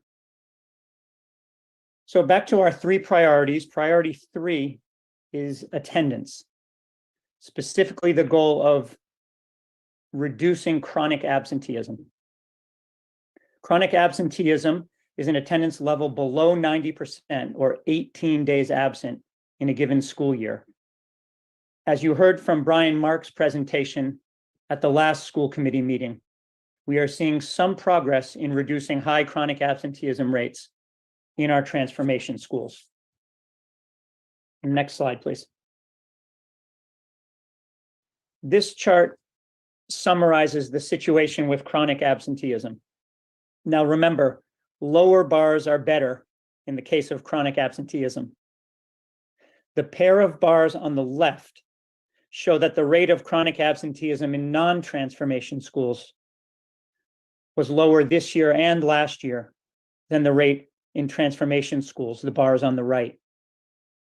We can see, however, in the right-hand bars that the improvement in chronic absenteeism in transformation schools from last year to this year has been 5 percentage points, dropping from 50 to 45% of students in comparison to a 2-point drop in non-transformation schools. This is an early sign of progress, but both rates are too high. And of course, we need to keep improving. As Brian also mentioned a few weeks ago, it is important to pause and celebrate some remarkable improvements in certain schools. King, Lee K-8, Ellis, Higginson Lewis, and Blackstone have all shown a decrease in absenteeism over the past year of more than 10 percentage points. That is a lot. 7 of our transformation schools have chronic absenteeism rates lower than the average of non-transformation schools. Philbrick, Orchard Gardens, Umana, Frederick, Chittick, Grew, and Mason. That's the result of a lot of hard work at those schools. As with student literacy, we have proud examples of excellence and improvement within the transformation network. So far, this presentation has summarized the performance of our transformation schools in their 3 priority areas. And one aspect of our transformation office mission is to support each individual school in implementing these quality school plan priorities for their school. Another part, however, of the transformation office mission is to strengthen central office supports for all high-need schools. We talked in the fall, and you have heard throughout the year about the regional structure and how that structure is providing improved support to schools. Today, I want to focus on another strategy, our partnership with the Office of Human Capital to support recruitment and hiring during a very challenging labor market.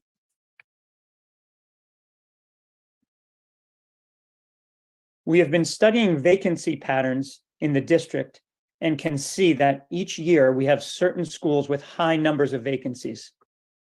It turns out that these vacancies are somewhat concentrated in transformation schools. This table of the number of vacancies for next year shows that 15 of the 20 BPS schools with the most posted job vacancies for next year are transformation schools. The Office of Human Resources, the Division of Schools, and the Transformation Office are collaborating to provide a range of extra supports for recruitment and hiring in transformation schools. Strategies have included the early posting of certain positions, direct Office of Human Capital assistance in teacher license renewal, the use of TAG grant funds to provide certain schools with hiring help, and a range of ongoing efforts to match candidates with transformation schools.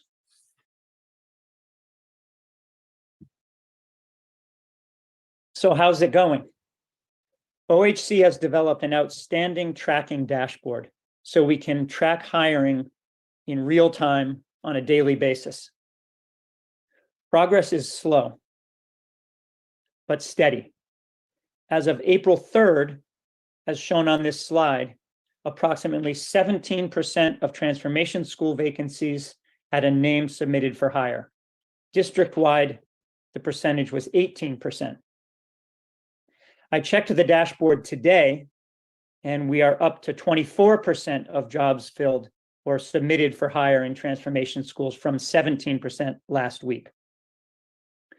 Nothing is more important than getting the best possible educators into our high-need schools, and we look forward to continuing this partnership with OHC around recruitment and hiring. So there is so much more information I would love to share, but that is enough for tonight. There's an appendix to your slide deck with some additional details. This concludes the presentation, and we welcome your questions and comments.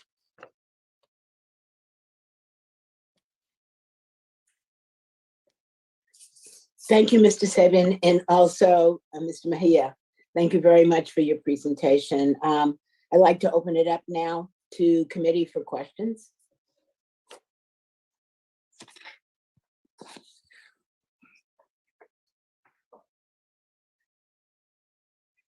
Mr. O'Neill.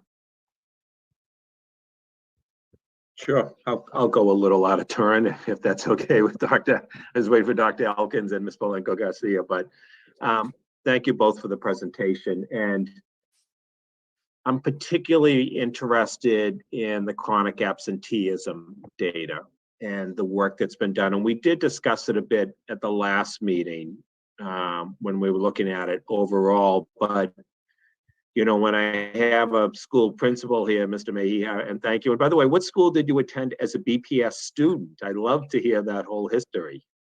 Brighton High School. Oh, Brighton High School. Excellent. Great. So I love that. And, you know, all the different roles that you had. So thank you for sharing that. So I'm interested to hear, I didn't notice the Sarah Greenwood on the list of attendance. You know, what the attendance there, but I'm interested in hearing from you as a school leader. What is working now? What were the, you know, what was the low-hanging fruit that you were able to do to help move the needle?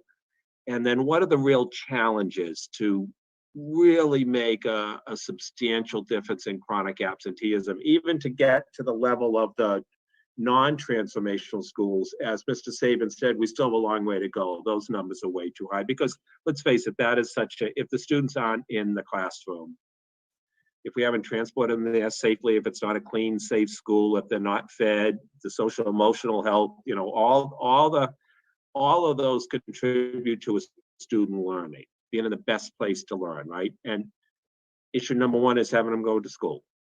So help me out, please, Mr. Mejia, Principal Mejia, what has worked, right? What was the low-hanging fruit? And then what are the real challenges in front of you? And maybe Mr. Sabin, you could then chime in with, you know, how we're thinking about those more systemic challenges. Thank you, Mr. O'Neill, and I apologize for my voice. I'm losing my voice. So I think in terms of the work that we've done here around attendance, the implementation of clear systems and routines that have led to partnership with families was something that has been very consistent.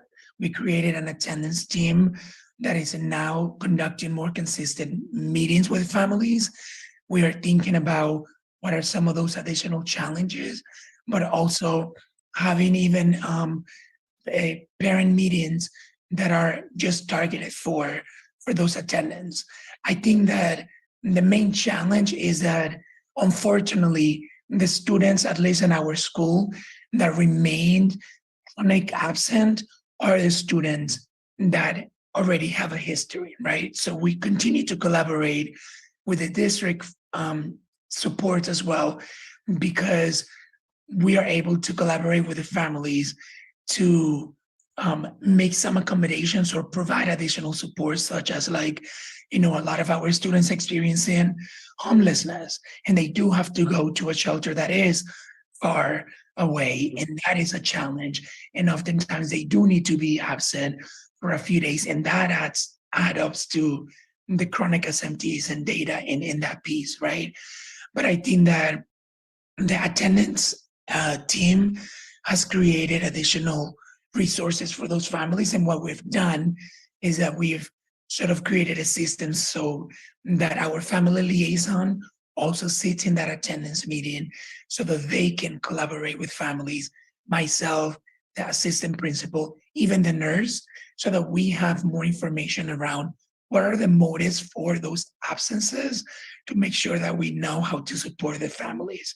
I think that is one of the areas that we continue to prioritize, because we see that from last year to now, our numbers, I think, have decreased, but not to the extent that we would want it to see as well. Thank you, that's helpful. And I'd love to just add on a little bit, just looking at the data itself. Greenwood has gone from 39% down to 35%. So they have shown significant improvement from that February to February. And the non-transformation school average is 33. So they're getting close. And I think what Antonelli described to you is the strategy we want schools to be using. They have a team in place that's monitoring attendance on a daily basis. They're creating, strong relationships with students and families to emphasize the importance of attendance. They're creating incentives for students to come. They're doing outreach when students don't come. And then they're continually monitoring how it's going and implementing new experiments and new strategies. All across the country, we know this is a really tough problem to take on.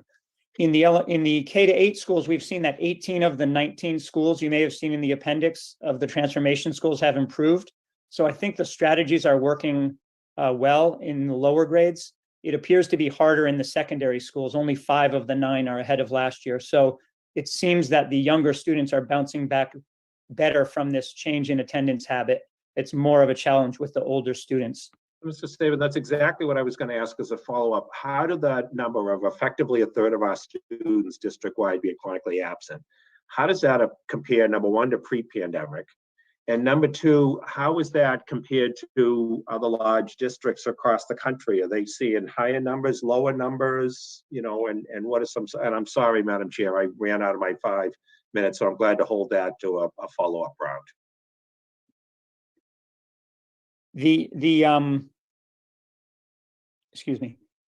I can't speak specifically to the national numbers, though I know they're much lower, but compared to Boston pre-COVID, it's significantly higher. So the averages were around 15 to 20% chronically absent, and now we're seeing numbers in the 30s. So it's not double, but it's a good 50% higher. And it's going to, I think we all know that it's going to take a lot of work to work that back down, but we are seeing movement in the direction we want to go. It just takes a lot of work. Yeah, Chair, I was just going to add that this was a major conversation at the Council of Great City Schools among the superintendents. Every district is struggling with this. and they're struggling, particularly at the secondary level, with how to re-engage students. Some students are, I think the mental health component that we're seeing at the secondary level, especially with high rates of mental health depression, expresses itself with the disengagement.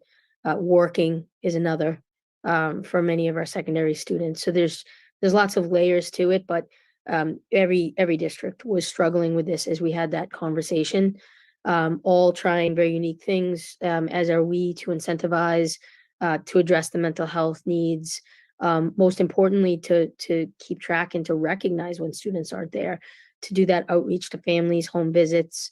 It really is a layered menu, of how we're going to continue to bring the numbers down.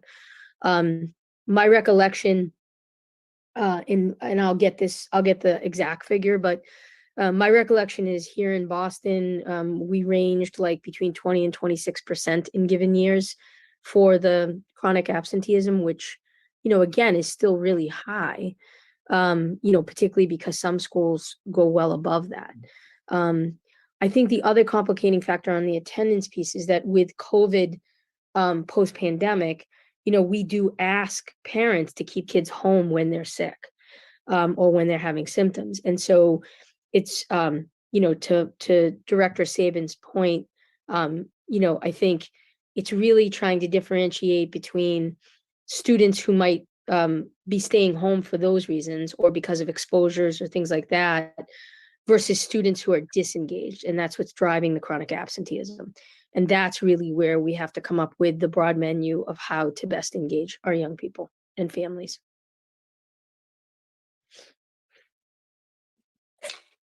Ms. Polanco Garcia. Yeah, thank you, Madam Chair. Es interesante ver en el slide número 3, creo que en el número 3, ellos están hablando de las escuelas que están saliendo de transformación. Okay, I think it's important to mention, I think it's on the slide number 3, where you were talking about the schools who are getting out of the transformation schools. Ajá, entonces mi pregunta es, ellos hicieron, el señor Sabin decía que ellos habían tenido 3 procesos para poder trabajar con estas escuelas de transformación, ¿verdad? And my question now is that I know Mr. Sabin mentioned that there were 3 processes in place to work around this, right? Entonces, ¿qué hicieron ellos para poder lograr que estas escuelas, que ofrecieron estas escuelas, porque es importante que los padres y toda la comunidad sepan, qué hizo el distrito para poder lograr que estas escuelas casi, como dice el slide número 3, estén saliendo de transformación? So now my question is, what did you do or what did you offer these schools so that parents and community knows that what the district is doing, so these schools that are almost out of the level of transformation schools? Thank you for that question and for noticing those 4 schools on the right-hand side of slide 3.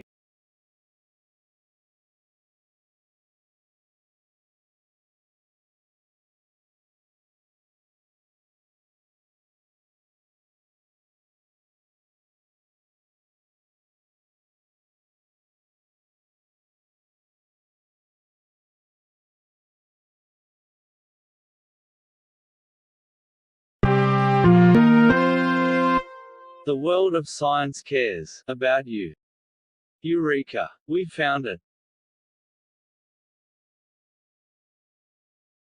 With the tools of science, we have invented, yes, hand sanitizer. But not just any hand sanitizer. This hand sanitizer was developed and approved by the Dark One himself. Here are a few of the things our product can bring you.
Uostarosta.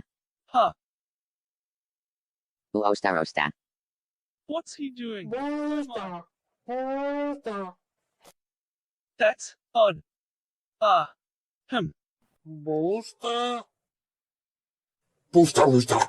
I'm sure I can fix it. I think.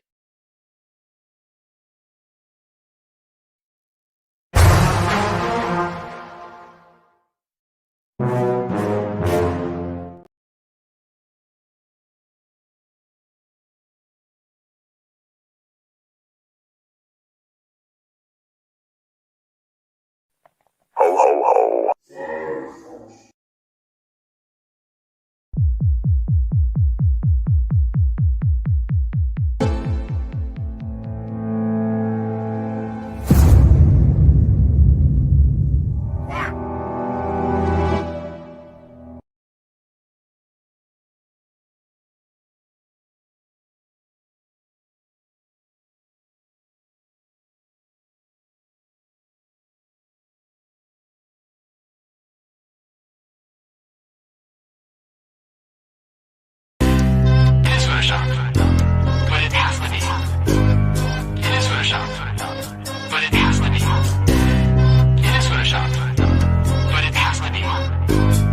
What you're seeing here is a mirage.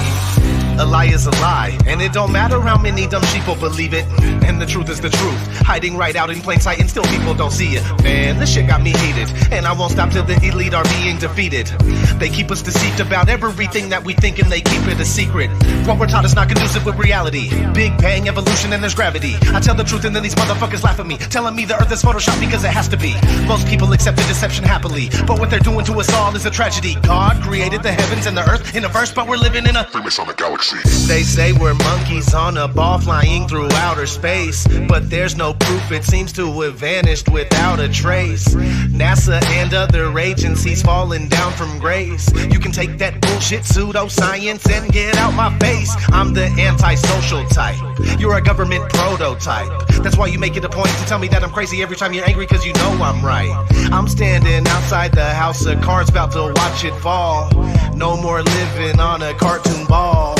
Horizon means horizontal. Indoctrination is awful because you're taught the globe model. Ever since y'all could crawl, we follow rapists and murderers, liars, thieves, and sun worshippers, saying we can't see curvature cause we're all too small. And though it's never been proven, they say we're ripping and shooting. The earth is spinning and moving. Oh no, no, not at all. It's a criminal enterprise where deception intensifies. And assholes got us all living like on a cartoon ball. It is photoshopped, but it has to be. What you're seeing here is a mirage. They say that we went to the moon 6 times, but pure BS is the way that smelled. Now they're telling us that we can't even leave the planet because of the Van Allen radiation belt. Yeah, okay, sure. NASA, what you lying for? You lying now, you lied before. I can't take this anymore. The only thing they took to space was your imagination. Fake aliens are coming, now they have you waiting. We need to do something about it, no procrastination. Trying to cause the masses to awaken, that's the path I'm taking. But you can see if you check all the percentages, so many people having cognitive dissonance. But that's what happens at the loss of your innocence. Then you get involved with all of this wickedness. They try to do all the humans this way. So are they just idiots? Who is to say? Conditioned by the television, it makes your decisions, opinions, and you just obey. Stuck in the material domain of Satan, where everything in each and every day is pagan. Mandela effect, cause the game is changing. People waking up and now the cage is shaking. The earth is flat, and that is a universal fact. If it isn't that, then tell me where the fuck the curve is at. They tell us that we can't see it because we're all too small, and now we're spinning on a cartoon ball. Horizon means horizontal. Indoctrination is awful because you're taught the globe model. Ever since y'all could crawl, we follow rapists and murderers, liars, thieves, and sun worshippers, saying we can't see curvature cause we're all too small. And though it's never been proven, they say we're ripping and shooting. The earth is spinning and moving. Oh no, no, not at all. It's a criminal enterprise where deception intensifies. And assholes got us all living like on a cartoon ball. It is the world that has been pulled over your eyes to blind you from the truth. Like everyone else, you were born into bondage, born into a prison for your mind.